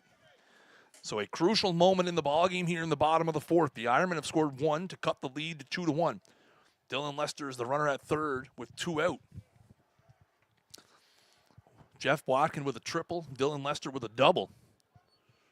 And that's our first run of the ballgame for the red team. Here comes the pitch from Lyle. That is way outside. So a couple not close for Lyle here.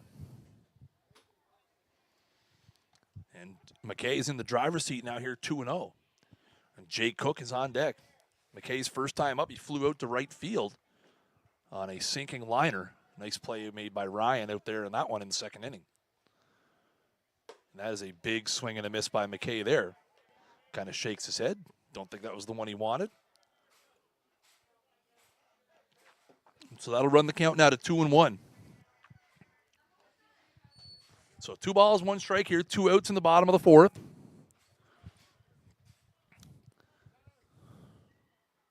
That is fouled out of play to the right side. So that'll even the count now 2-2.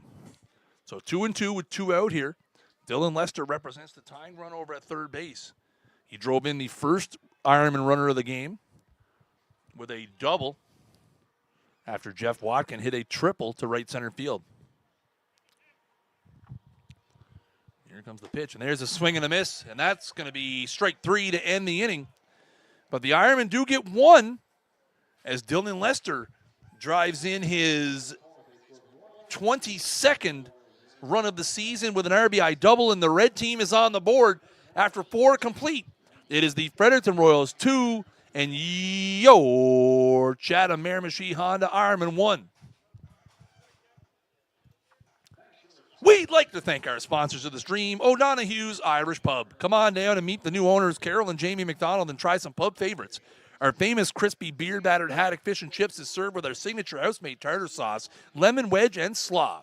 Open Tuesday and Wednesday, 11 a.m. to 10 p.m., Thursday through Saturday, 11 a.m. to midnight, and Sunday from 2 to 8 p.m. O'Donoghue's, welcome to your pub.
So we go to the top of the 5th here. Jeff Watkin is back out.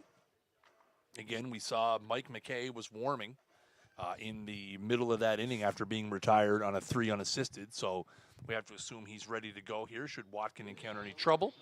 Watkin so far has filled in admirably as a injury replacement. He's allowed a couple runs on 6 hits. The big hit was a 2-run home run by Craig Oliver back in the 3rd. And Oliver's going to bat here to lead off the 5th. So 2-1 is the score in favor of the Royals.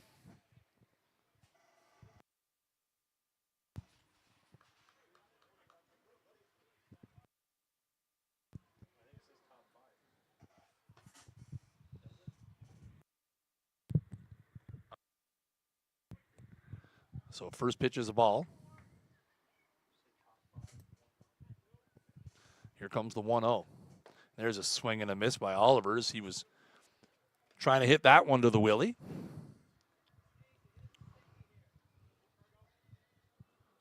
So 1 ball, 1 strike is the count.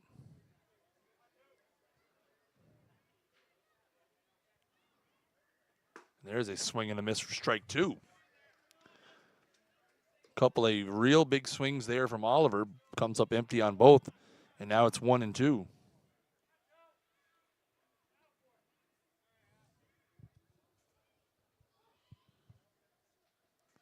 And that is a hard hit ball in the left center field, and that's going to go all the way to the wall. McKay picks it up, so that's going to be a leadoff double here for Craig Oliver. His 3rd hit of the ball game, as he has a single, a home run, and now a double. And the Royals are in business here now in the top of the 5th.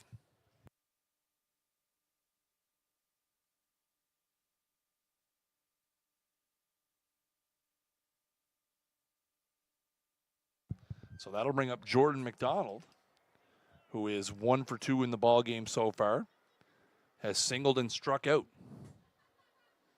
And that is going to hit him. So that'll put multiple runners on. And we'll see how long the Ironman coaching staff let this go before they maybe try to make a change. As now Tyler McKay rounds up the infield here. Maybe just to discuss what's going to happen here with runners at first and second and nobody out.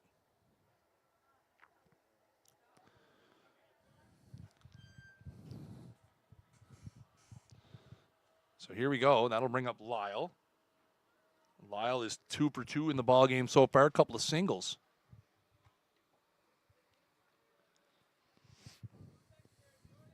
Had a hard hit single into right field and a little bloop single to left field.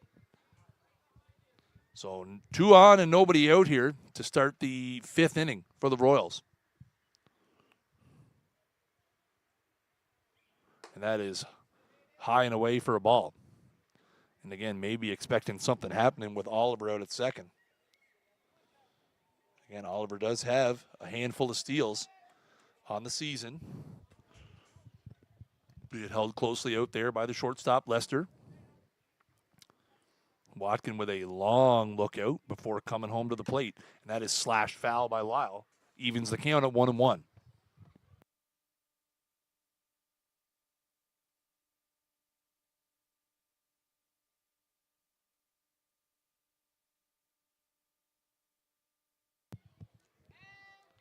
So 1-1's the count here to Lyle.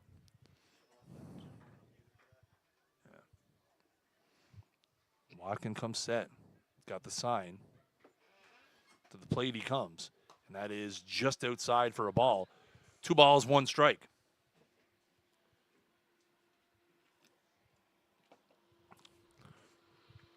So not the situation you want to be in here if you're the Ironmen. First 2 runners have reached here. There's nobody out, and you've fallen slightly behind their cleanup hitter. 2 balls, 1 strike. And that is popped up. That's going to be in play. And Logan Walsh is going to make the play. In foul territory for out number 1. So a pop out to third base, just what the doctor ordered. So now, again, we talked about this. You've allowed the top 4 of the Royals order to put a couple on. You get a key out there.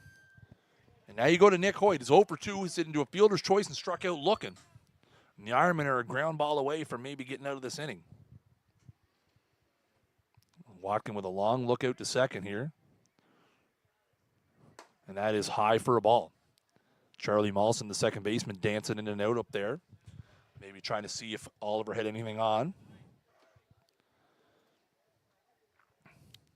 Again, if you're the Ironman here after scoring 1 in the bottom of the 4th, you'd love nothing more than to put up a goose egg here in the top of the 5th. Oliver bluffs a start, and that is fouled away. Oliver with a very aggressive bluffing start there. So it's a 1-1 count here to Hoyt, the catcher.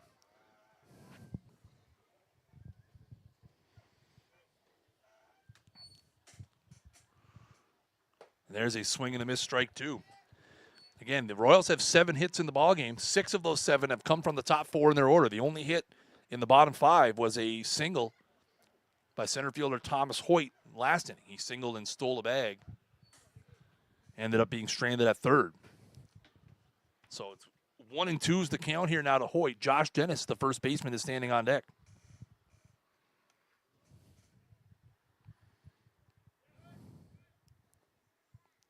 Mawson in and out. Watkins going to turn. Just a little bluff. Again, the Ironman very concerned about Craig Oliver out at second base. Trying to keep him right there.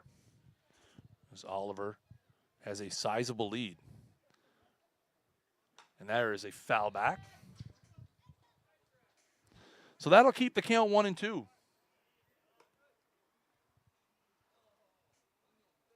So 1 ball, 2 strikes is the count here to the catcher Hoyt. Craig Oliver is the runner at second. Jordan McDonald the runner at first.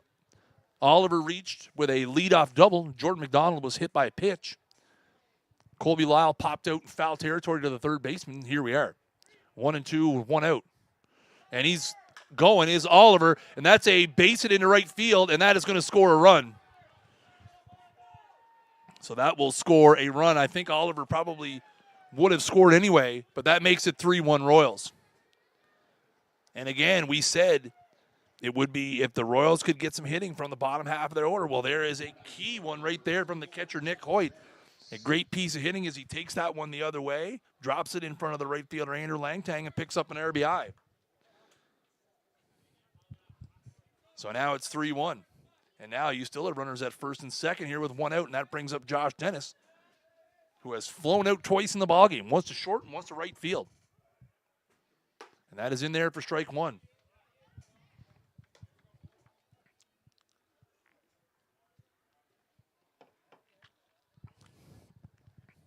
So still only one out here in the inning. And a couple on. And that is popped up. That's going to be back our way here.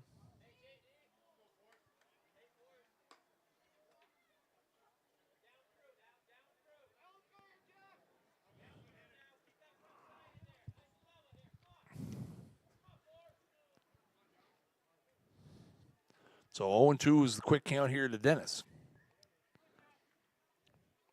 As he's set, ready to rock and roll. Watkins got the side, and in it comes. And that is outside for a ball. A little bit of a waste pitch there, trying to get Dennis to chase.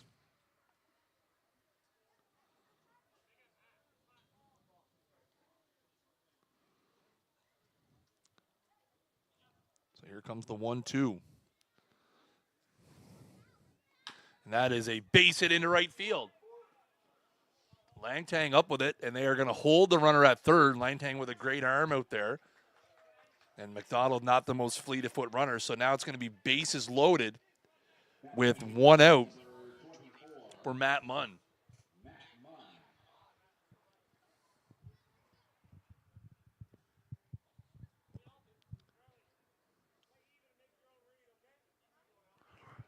And it looks like the Ironman infield just going to play kind of halfway here and see what they can do. Corners are playing in on the grass. Looking for a double play up the middle. That's a curveball in there for a strike to Munn. Munn has popped out to the first baseman and grounded out to the third baseman, is 0-2 in the ball game. So again, a ground ball here would be ideal, or a strikeout. And that is a curveball just up in the zone. Call the ball.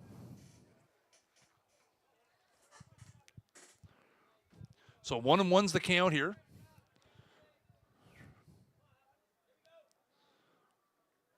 And there's a swing and a miss, strike two. Nice little slide piece there from Watkin.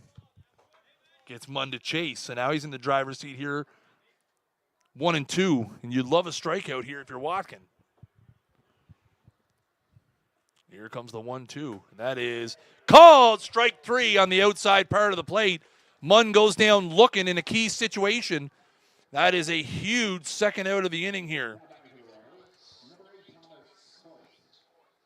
Fourth strikeout of the game for Watkin. So now it's going to bring up Hoyt. Hoyt in the ballgame is 1-for-2. Singled and stole a bag as last time. Has also grounded out to the first baseman. And that is in there for strike one. And Hoyt with not a real friendly look back to home plate umpire Brian Cummings on a ball that Cummings said caught the bottom of the zone. And that is outside for a ball. So again, Watkin trying to get out of the situation. One run has scored. The Royals have the bases loaded. And that is in there for strike two. And Hoyt once again with a look back.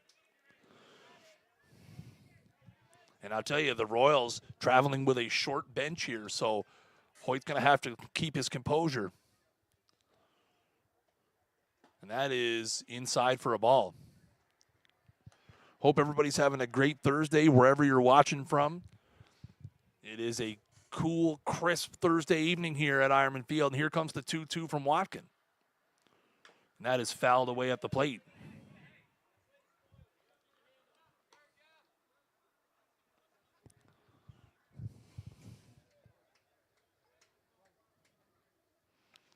I can tell you, I can confirm that shorts was a poor choice of wardrobe here tonight. Another 2-2, and that is popped down the right field line. It's going to be foul.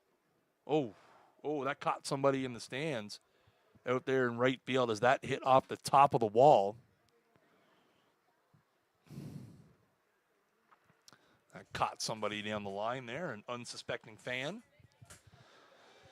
Looks like they're okay.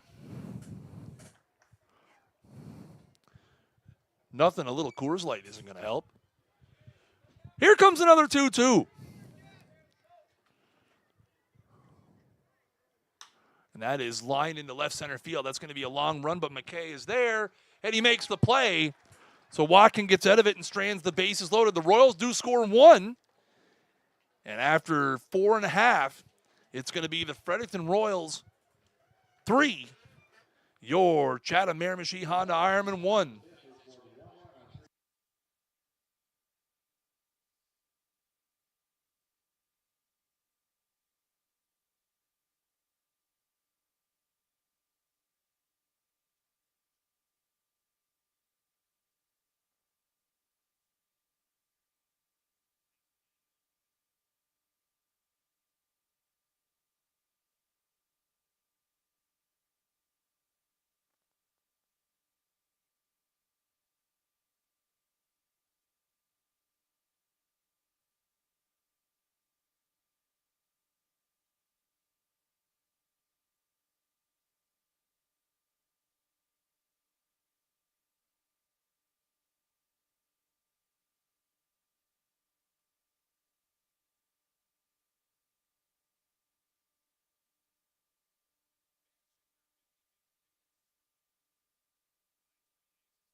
Yeah. So we go to the bottom of the 5th. The Ironmen are trailing 3-1. It's going to be Cook, Walsh, and Lantang here as the Ironmen try to get something going. Colby Lyle has been pretty flawless. He started to show a few cracks there in the 4th as he gave up a run, a few hits, stranded a runner at 3rd. He has allowed a run on 4 hits so far, also has 4 strikeouts. So Cook's going to step in here. Cook hit into a fielder's choice his last time and then was picked off of first base to end the 2nd inning. And that is outside for a ball. As we start to hear some strike zone criticism from the Royals on a pitch that was clearly outside. And there's ball 2. It'll be interesting to see how much the unseasonably cold temperatures play a factor here. Mike McKay is once again warming up down the right field line for the Ironmen. That is high for a ball. Again, Lyle has been a horse. 7 games, he's thrown 45 innings, which is good enough for over 6 innings to start. And again, they're asking him to go deep into this ball game as we're in the bottom of the 5th. Here comes the 3-0 to Cook, and that is ball 4. So a 4-pitch leadoff walk to Jake Cook, and the Ironmen are in business here in the bottom of the 5th. And that'll bring up Logan Walsh, who struck out his first time.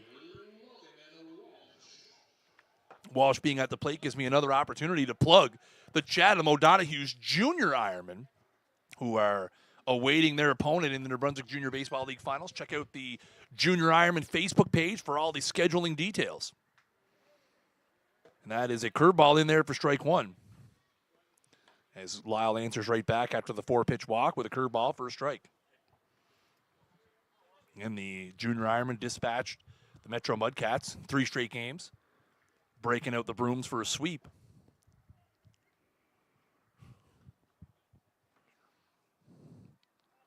Lyle coming set here. Josh Dennis doing a little dance. I think he thought for sure Lyle was going to the plate there and kind of jumped off the bag and jumped back and a throw over. And either way, a pickoff attempt. Cook back safely after being picked off last time. I'm sure he's going to stay pretty close to home over there, especially now that we're in the latter stages of this ball game. Quick pitch there from Lyle, and that's in there for strike 2. Again, Lyle varies that delivery. He's not afraid to use a slide step, quick pitch. Never mind the fact that he has, in New Brunswick Senior Baseball League terms, very good stuff. He also varies that timing as well. Throw over to first, Cook's back safely. So 0-2 is the count here to Walsh.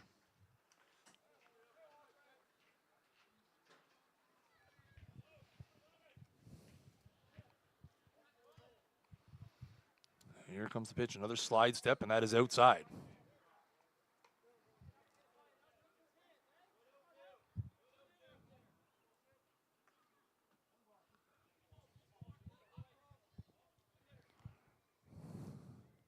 So 1-2 is the count. And there is a slash to right field, and that is going to be trouble, and that is a base hit.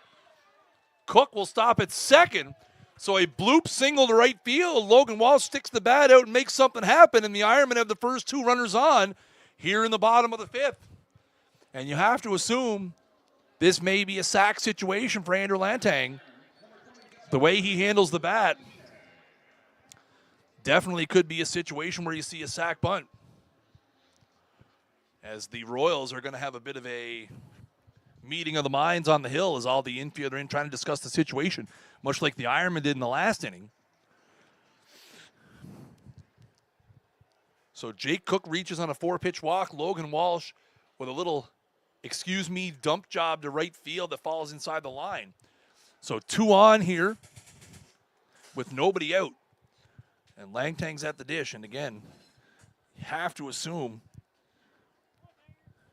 Langtang might be asked to do a job here. He had a bunt single his first time, 1 for 1 in the game.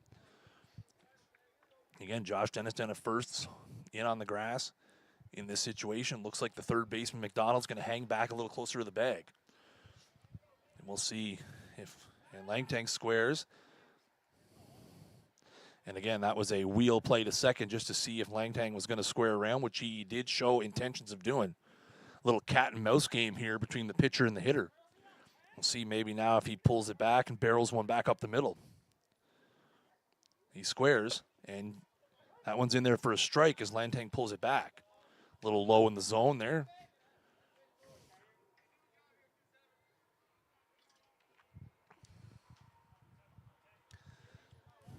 So 0-1's the count here to Langtang. This third base coach Kevin Bose flashes through the signs. Everybody's all set here. And Langtang squares again, and that one's popped up. And that's going to be, and they run into each other. And home plate umpire Brian Cummings quick to say that that was nothing. Again, Dennis was coming in, and Langtang is up and is limping. As they run into each other, they both kind of fell down there. So either way, that is a pop out to the first baseman for the first out of the inning. And that'll bring up Charlie Malson. So Langtang unable to do the job. And we will see, as he limped off the field there, we'll see how that turns out. Again, the Ironmen not super deep on the bench. We will see what happens here. And again, if Mike McKay is going to be coming in from the outfield, they may have to make some creative substitutions here.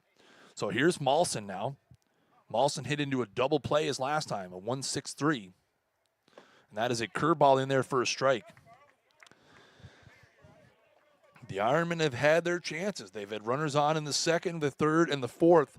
So far, they've only managed the 1 run, which came on a Dylan Lester RBI double here in the bottom of the fourth. They've got runners at first and second here with 1 out in the bottom of the 5th.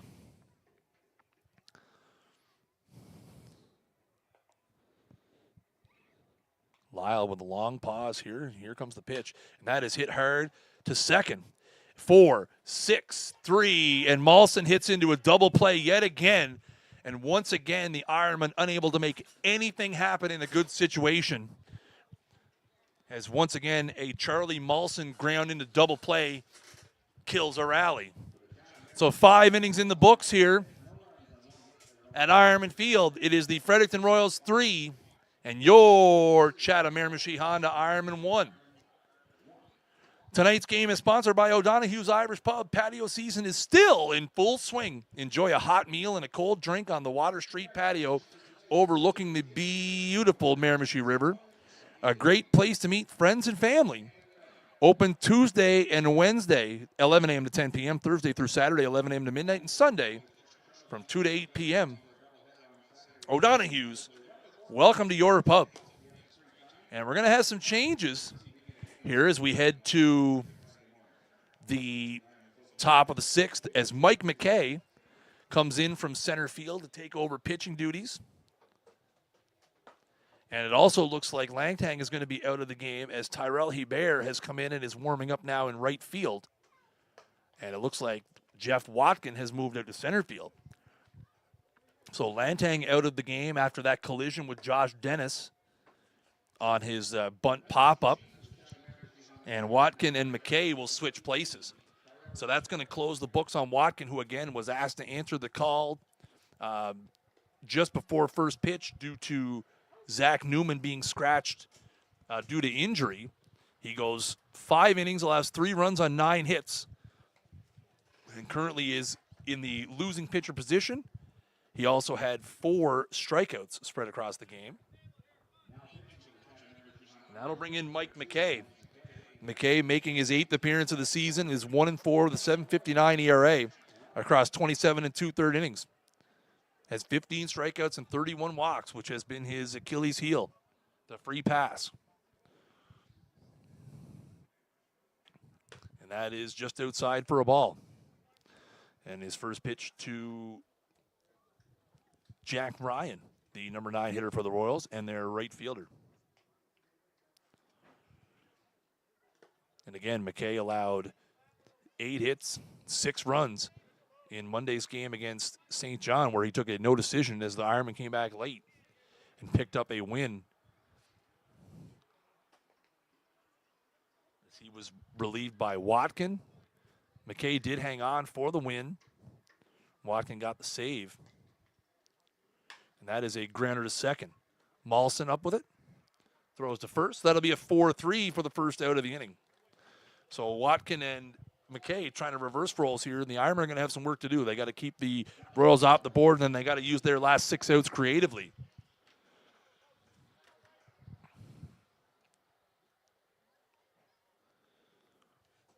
Ironmen do have the top of the order coming up in the bottom of the 6th. And we do have some action, actually, down in the bullpen for the Royals, as it looks like Pascal McCarthy is getting loose down there. That's a ball to leadoff hitter Adam Esty. Esty in the ball game is over 2 with a walk, a run scored, and a couple of flyouts. I would not call McCarthy's actions out there warming up. He's just kind of standing down there and having a chat with some fans down the right field or left field line, but he is down there with a catcher, so figured it was worth reporting. But the way Lyle has been pitching, have to assume it's for insurance purposes only, and that is inside to Esty, and it's quickly 3-0. And again, this is the part of the order where you don't want to be letting these guys have freebies. 3-0 to McKay, or to Esty from McKay, and that's in there for a strike.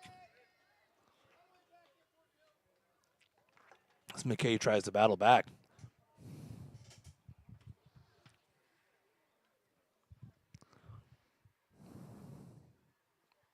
And that is inside for ball 4.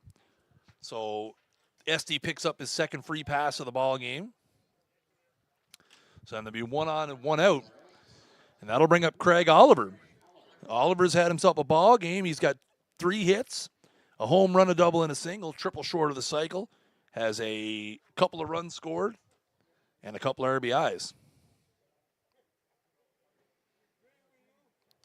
Had a 2-run home run here back in the 3rd inning over the wall in center field. And that is inside for a ball.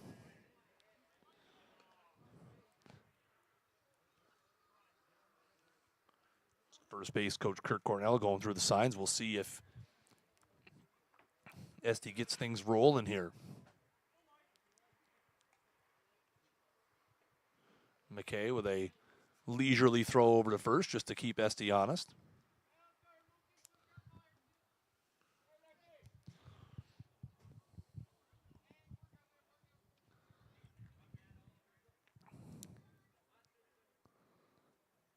So McKay with a long look in here. And here comes the 1-0, and that is inside for a ball. A bit of a delayed steal from Esty, and not even, I tell you, we didn't even hear a call from anybody in the field that he was gone. So a perfectly executed delayed steal there from Esty as he picks up his 15th stolen base of the season. And it's 2-0 to Oliver. So on the one thing that does is that does open up first base for Oliver. If you like the lefty-lefty matchup against McDonald better, and Oliver taking a wild swing at a pitch in the dirt on 2-0. And now it's 2-1. So again, it'll be interesting to see here how they approach this situation. McKay's got the sign. He comes set here. Esty dancing around out there, and that is inside for a ball. So that'll be 3-1 now to Oliver.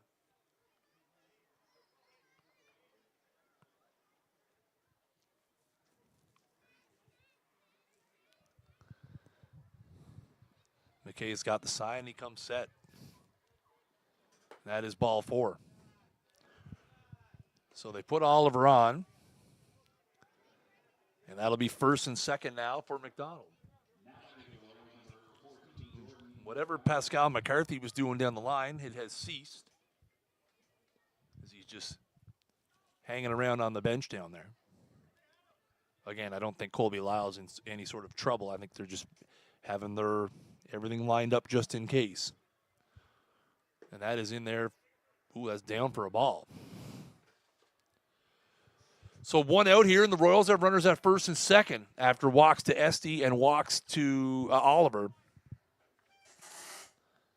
And it's Jordan McDonough. And there goes the runners, and that's going to be an easy steal, an uncontested double steal for Oliver and McDonald. And I think they're going to put him on here. I thought I heard someone say put him on from the dugout. Nope. They're going to bring the infield in, but they're going to continue to pitch to McDonald. McDonald is 1 for 2, single strikeout, has been hit by a pitch. That is a liner to left. Cook is going to make the play. He's not going to be able to get the runner at the plate, so that will be a sac fly for McDonald. So a walk and a couple steals, and Adam Esty scores on a sac fly and makes it 4-1.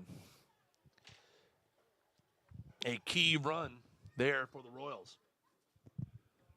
2 out in the inning now, and that'll bring up Colby Lyle. Lyle's 2 for 3, couple of singles, and popped out to third base in foul territory last time. That is a ball. Down and away.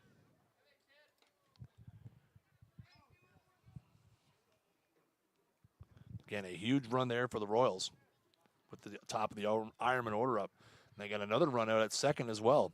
They'd love to cash in. And that is high and away for a ball, 2-0.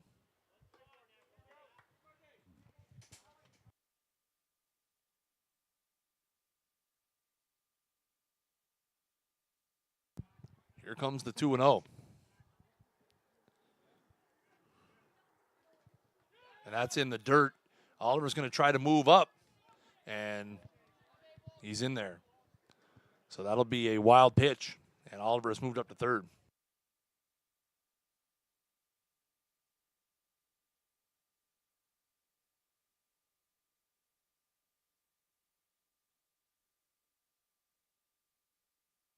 And it's 3-0 here to Lyle. See if he gets anything to hit, and he does not, and that's ball 4. So the third free pass of the inning by McKay, and it'll be runners on the corners here with 2 out.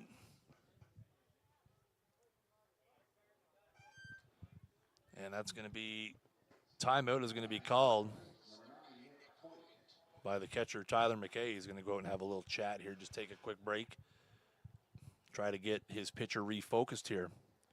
2 out in the inning here. The Royals have scored 1.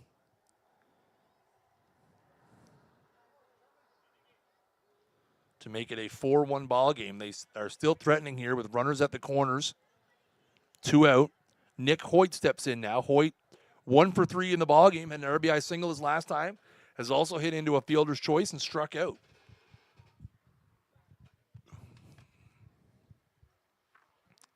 And that is in there for a strike.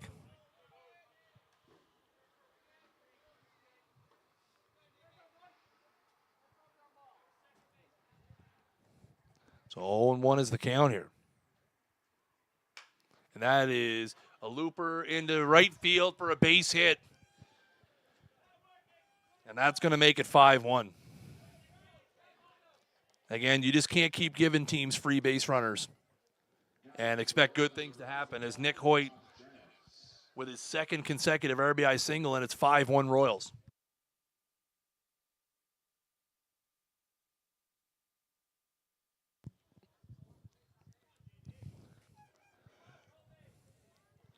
Three walks in the inning, a sac fly RBI, and a base hit RBI.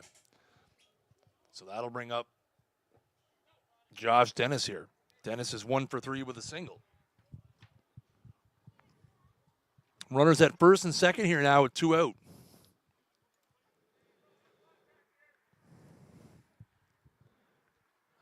And that is outside for ball 2.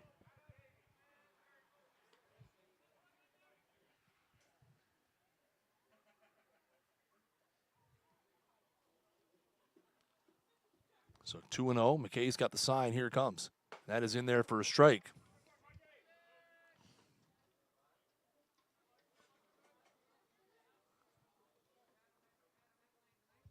So 2 balls, 1 strike here to Dennis. McKay's set, comes in, and that is inside for ball 3. 3 balls and 1 strike. Matt Munn, the left fielder, standing on deck. So here comes the 3-1 from McKay. And that is in there for strike 2, so that's going to run it full. So a full count, 2 out here, so the runners will be on the move. Pivotal pitch here to try to get out of this with only 2 runs as the damage. McKay's got the sign. He comes set. Runners on the move. And that is fouled right back here. Would have hit me in the face if there wasn't a backstop in front of me. So it'll remain 3 balls and 2 strikes.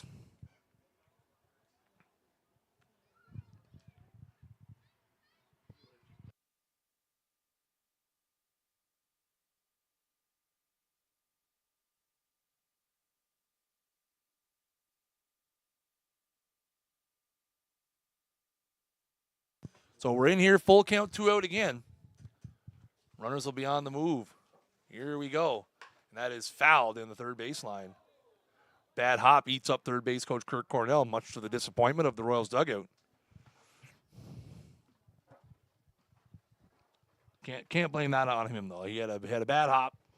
Tried to one-hand it and didn't work out. So 3-2 again as Dennis putting up a battle in there. Fouled off a couple.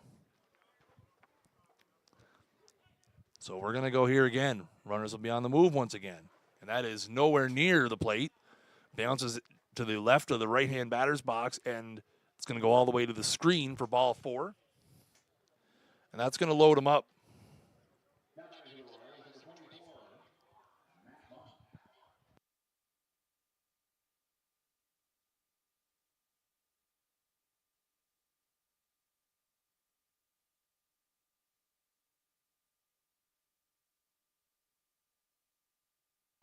So that'll bring up Matt Munn now. Munn's 0 for 3, has struck out, flown out, and grounded out. Fouls that one back. First pitch hacking. So the bases are loaded here now with 2 out. McKay has walked 4 in the inning. The Royals have scored 2. And that is in the dirt. Nice block there by Tyler McKay. Again, both McKay and Watkin pitched on Monday.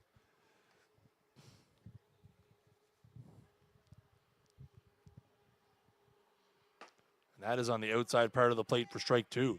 You have to assume there's fatigue on both accounts. Again, McKay allowed 6 runs, 8 hits, and a handful of walks. So, he had the high pitch count. So he tries to battle through here, the 1-2. And that is on the outside corner for strike 3. So Munn goes down looking for the second time in a row. Both times have been with the bases loaded. But the Royals tack on a couple. A sac fly from Jordan McDonald, an RBI single from Nick Hoyt. And as we go to the bottom of the 6th inning, it is the Fredericton Royals 5, the Chatham Ironmen 1.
So we go to the bottom of the 6th here.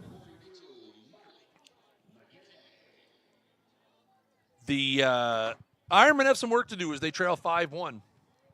It's going to be the top of the order here as Mike McKay steps in. He's 0 for 3 in the ballgame. Slashes that one away. That's not something we've been able to say a lot about Mike McKay this season, that he's hitless in a ballgame, but he has struck out, or he's 0 for 2, struck out and grounded out to the first baseman. That's fouled back. It's 0-2. Lyle so far has allowed a run on 5 hits, has struck out 4. The only real inning he was in, he's been in trouble the last couple innings. He was in trouble in the 4th where he gave up a run, stranded on at 3rd, stranded a couple on, or had a couple on here last inning, but got out of it with a double play. And there's a swing and a miss by McKay for strike 3. So 1 out here to start the 6th. And that'll bring up Watkin, who is 1 for 2 with a triple and a run scored his last time. Has also popped out to second.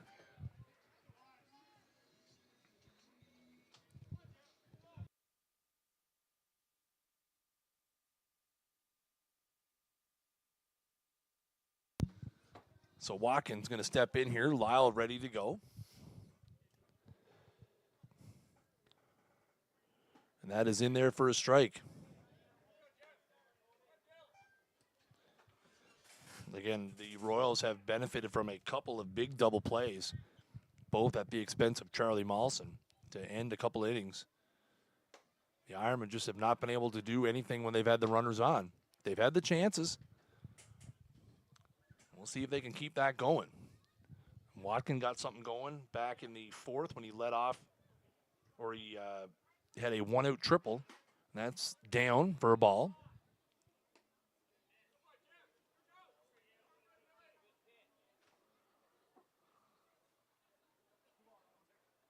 So 2 balls, 1 strikes the count here to Watkin. Lyle's got the sign to come set. That is fouled away and evens the count at 2-2.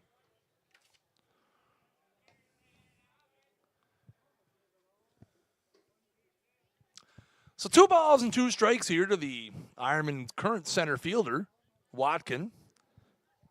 1 out here in the bottom of the 6th. And that is in the dirt. Lyle sticking to the off-speed stuff here to Watkin. And he's running full. 3 balls and 2 strikes.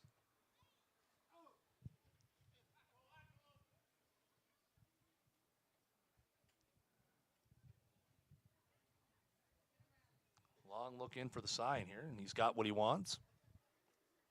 That is fouled back.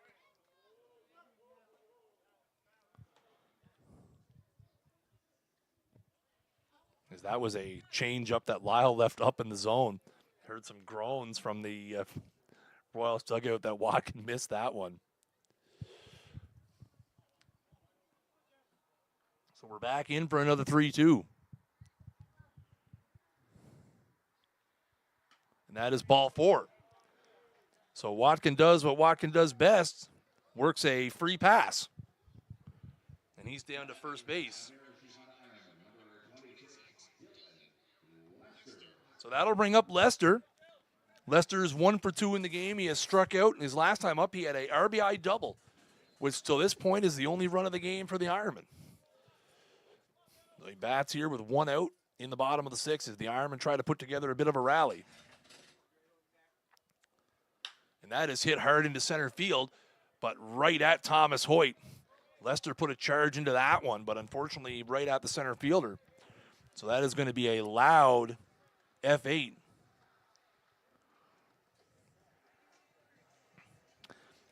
Did the Royals give anything to JF? Not that we saw. That's all I'm going to say about that. So 2 out here, and Nick Leggett's going to come up. If they did, I didn't see it. I was down on the field to show it for the broadcast, but I did not see. It might have happened after. So not to say that they didn't, but I can't confirm that they did. And that is high for a ball.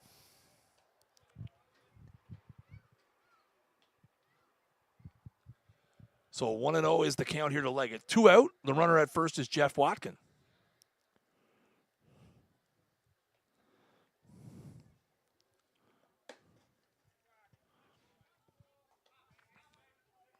So Lyle now trying to reset himself as once again.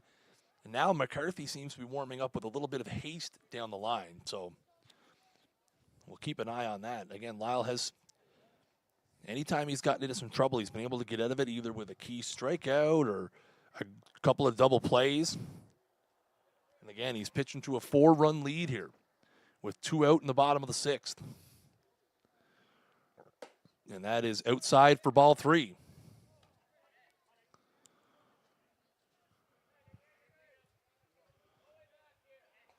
So 3-0 here to the Ironman first baseman. Tyler McKay, the catcher, is on deck. And that is ball 4. So second free pass of the inning. And those are the only 2 walks of the game for Lyle. Lyle with a long look into the third base dugout. So that'll bring up Tyler McKay. McKay's 0 for 2 in the ball game. Has flown out to right field and struck out his last time to strand a runner at third to end the 4th. The Ironmen need a clutch hit. That's what they've been missing the whole ball game. Tyler McKay, the catcher, has a chance to give him something here.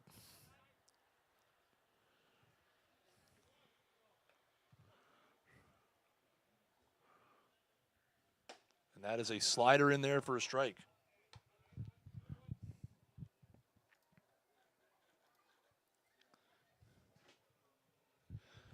So Lyle gets ahead here 0-1. He's got the sign. He comes set. A couple of looks back to Watkin at second. And that is a curveball in there for strike 2. And I don't think McKay liked that call very much. As that one looked a bit up in the strike zone. He's quickly in a hole here, 0-2.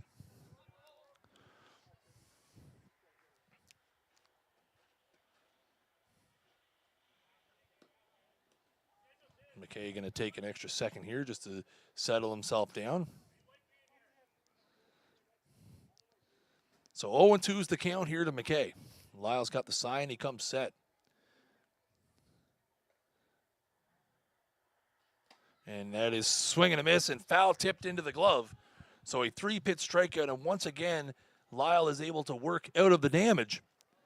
So the Ironmen once again strand multiple runners on base.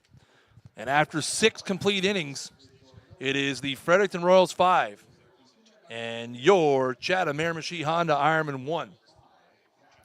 Tonight's stream is sponsored by O'Donoghue's Irish Pub. Check out our summer menu and try the classic Reuben, a pub favorite grilled to perfection. Corned beef shaved thin on marble rye with melted Swiss cheese, sour cream, and a smidge of dressing, served with fries or salad and a dill pickle. Open Tuesday and Wednesday, 11 a.m. to 10 p.m., Thursday through Saturday, 11 a.m. to midnight, and on Sunday from 2 to 8. O'Donoghue's, welcome to your pub.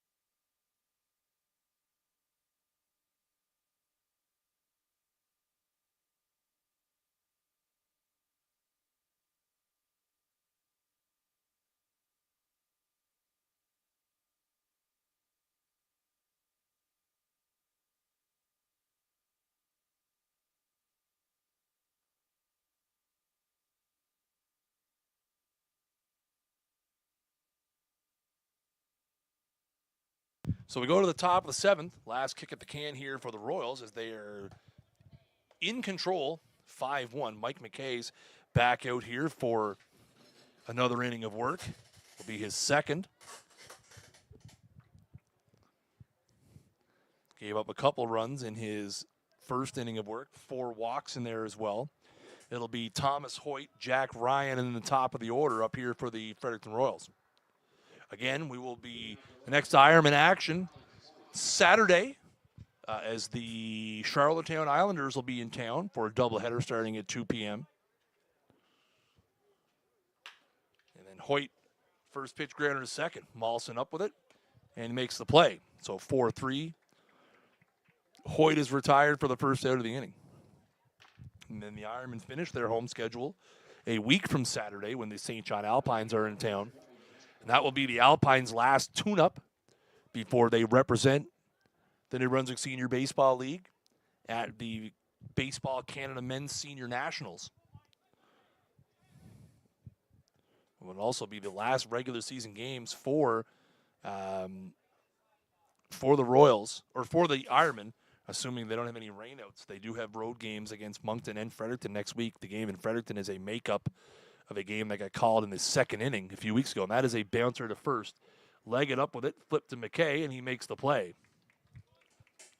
So that'll be a 3-1 and 2 quick out here for the Ironmen.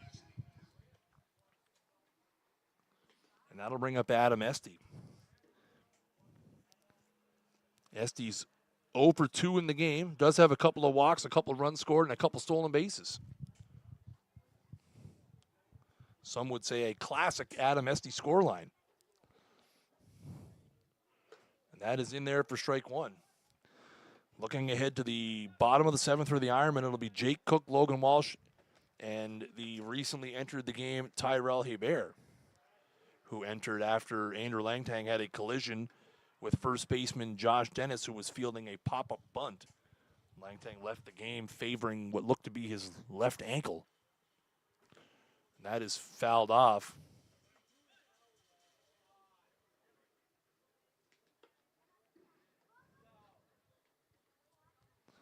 So 1-2 is the count here to Esty.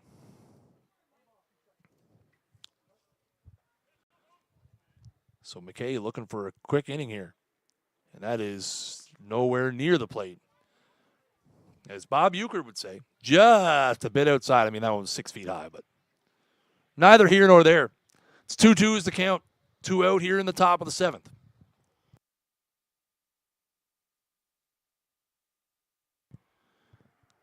So McKay's got the sign, and he comes set. And that is called strike 3. Esty doesn't agree with it, but that's going to end the top of the 7th. So they go in order in the 7th. And Kirk Cornell coming to the plate here to make what appears to be a pitching change. But it'll be last kick at the can here for the Ironmen as we go to the bottom of the 7th. It is the Fredericton Royals 5 and your Chatham Miramichi Honda Ironmen 1.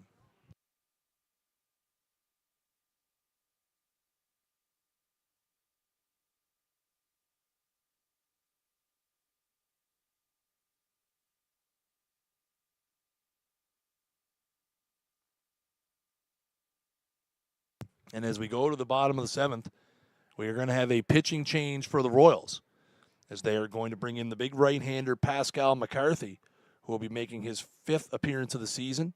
He is 0-2 with a save, a 5.38 ERA, has thrown 13 innings, has given up 9 hits, 11 walks, and has 18 strikeouts. So that'll close the book on Colby Lyle, who goes 6 full innings, allows a run on 5 hits, a couple of walks, and 6 strikeouts in another stellar effort for the Royals ace. And they will turn it over to McCarthy. This is not a save situation. So McCarthy just in here to get the final 3 outs of this ball game and help the Royals improve to 13-14 on the season. And again, if the Royals are able to hang on, they will move to within a half game of the Chatham Miramichi Honda Ironmen for second in the New Brunswick Senior Baseball League. The Ironmen do have a game in hand, that game being against Moncton. I think that would be the extra game. So again, a pivotal game coming up on the schedule will be next Friday night as the Ironmen will travel to Baseball Hill and face the Royals. Again, if these two teams are able to hang on to 2 or 3, obviously jockeying for position would lead to home field advantage, which can be huge. You get into September, guys working, again, with the affiliates that might be available, home field advantage could be all the difference. So McCarthy's finished his warm-ups. So we're going to kick it off here in the bottom of the 7th, and it's going to be Jake Cook leading it off. Cook is 0 for 1 in the ball game. Has walked and hit into a fielder's choice. He also picked off a first base earlier. So it'll be Cook, Walsh, Hebert, Malson, the scheduled hitters for the Ironmen.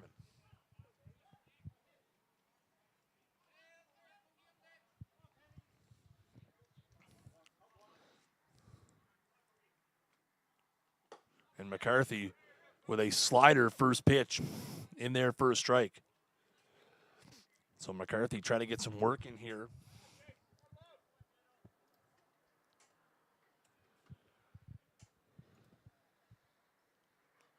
And that is another slider fouled away for strike 2. Again, the Royals do not play again until Wednesday. Oh, sorry, the Royals play tomorrow night. As St. John will be traveling up to Baseball Hill for a 7:30 start, and then they will play St. John again at Baseball Hill on Wednesday. So Royals back in action tomorrow night. Again, the Ironmen will be in action on Saturday. And that is in the dirt. Change up, down low for a ball.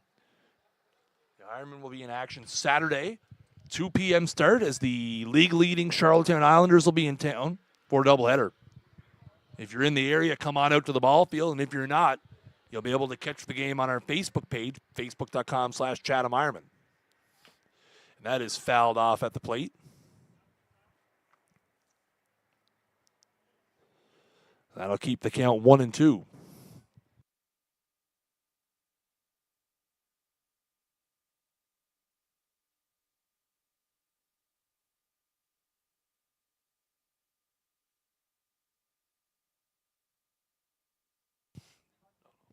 So 1-2 is the count here. Here comes another pitch from McCarthy. And that is fouled off at the plate. It's going to be a tough. Oh, a nice bare hand by Hoyt, and a nice throw down to first. So Cook is retired 2-3, and that's one out here in the inning, and that'll bring up Logan Walsh. Walsh is 1 for 2 with a single.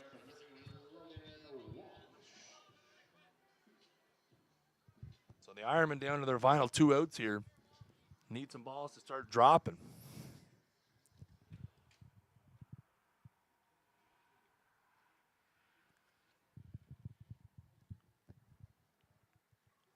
And that's a slider in there for a strike.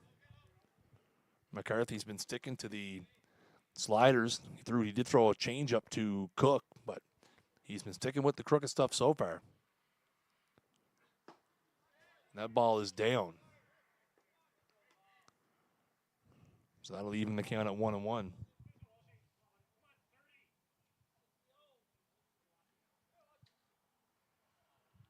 So here comes the 1-1 from McCarthy. There's a swing and a miss from Walsh for strike 2. So 1 ball, 2 strikes here to Logan Walsh. That is fouled away. So again, the Royals trying to hang on here to spoil honor-rolled induction night. As J.F. Naveau took his rightful place on the wall out in left field. Royals trying to play spoilers. Here comes the 1-2 again. That is hit high in the air, but that's going to go out of play down the right field line. Oh, and somebody just fell off the side of the bleacher down there. Hope he's okay. I seen a couple of people scrambling, and then out of the corner, I saw somebody fall out of the bleacher. We'll make sure everybody's okay down there. 1-2 again. And there's a swing and a miss, strike 3, as he had him out in front of the changeup. And the Ironmen are down to their last out.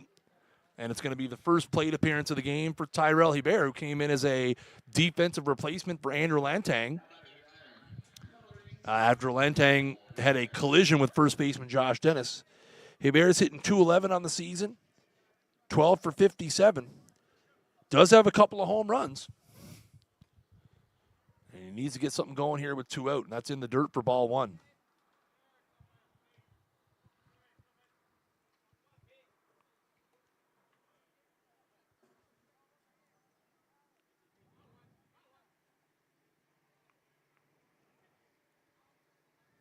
And that is down for ball 2. So Hebert finds himself in the driver's seat here 2-0. If he can find a way to reach, Charlie Mawson will bat next. And quickly 3-0 here. So you got to assume Hebert is in full take mode here as the Ironmen need a handful. And they need base runners. And that is called a strike, as Hebert was on his way to first base. So 3-1 now. So he's going to get another chance. And that is inside for ball 4. So the Ironmen have a base runner here. And that'll bring up Charlie Mawson. Mawson's had a rough one at the dish. He's 0 for 2, has hit into 2 double plays. He hit into a 1-6-3 and a 4-6-3. On the plus side, you can't hit into a double play here as there's 2 out. So let's change the fortune up here and pull a base hit through the right side and keep this game going. That is in there for strike 1. Top of the order lingering in behind, as the Ironmen try to keep this one alive. Down to their last out. And that is a hard hit ball high and deep to right field. And that's going to be over the head of everybody. It's going to hit off the base of the wall. So the Ironmen have a bit of life here as Charlie Mawson with a double off the base of the wall in right field. And his runner's at second and third now. And we're back over to the top of the order, Mike McKay.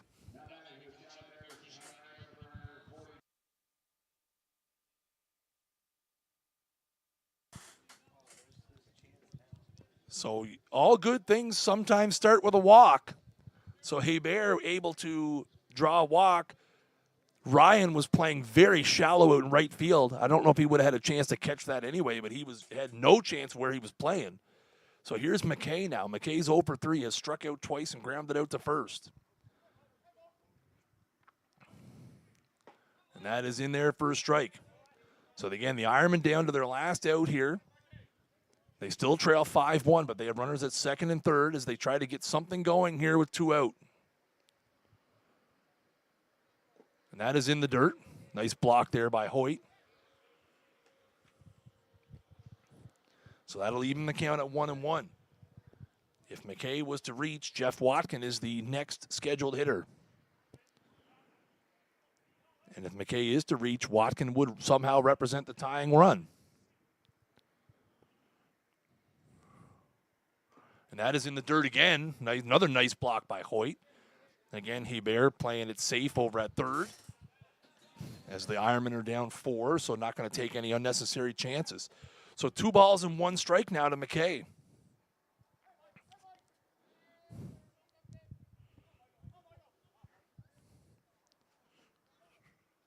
And that is inside for ball 3.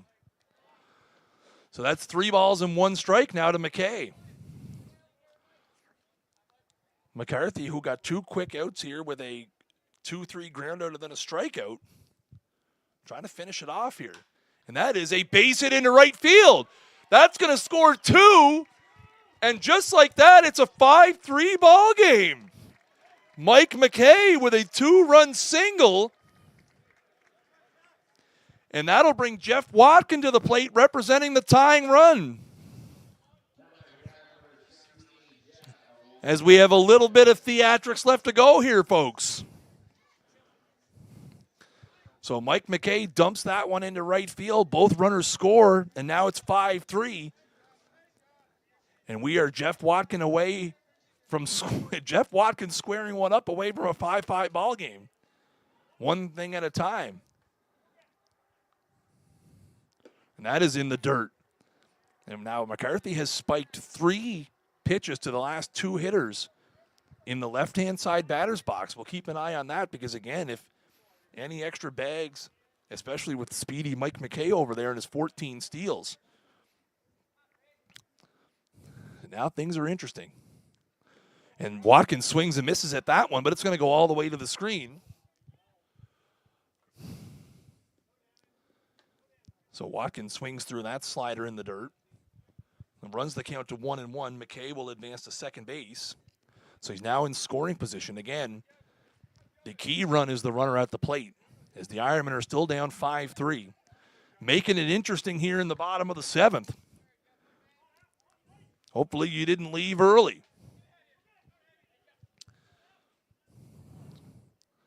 Nobody holding McKay on at second.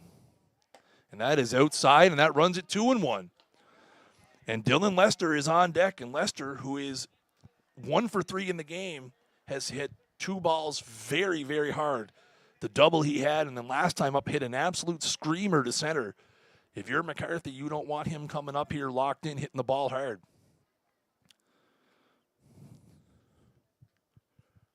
Two balls and 1 strike. Here's the count. And that is in there for strike 2. So now the Ironmen are down to their last strike. 2 balls and 2 strikes here with 2 out.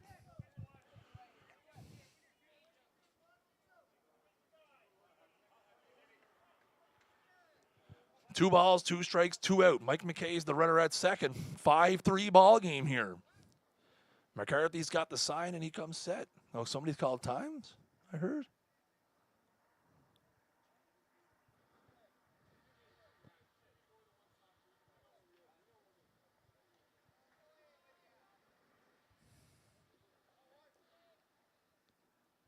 And not sure, a little conversation there between the first baseman and the pitcher.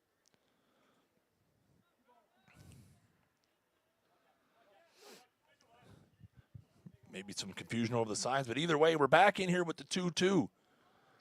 Here it comes. And that is hit into center field, and that's going to be caught, and that's going to be the ball game as the Royals hang on. McCarthy makes it a little bit interesting with a walk. Couple of hits. The Ironmen collide a 5-3. But the Royals are able to hold on to spoil honor roll induction night here on O'Donoghue's Thursday night Ironman baseball. Your winning pitcher is Colby Lyle. The losing pitcher, Jeff Watkin.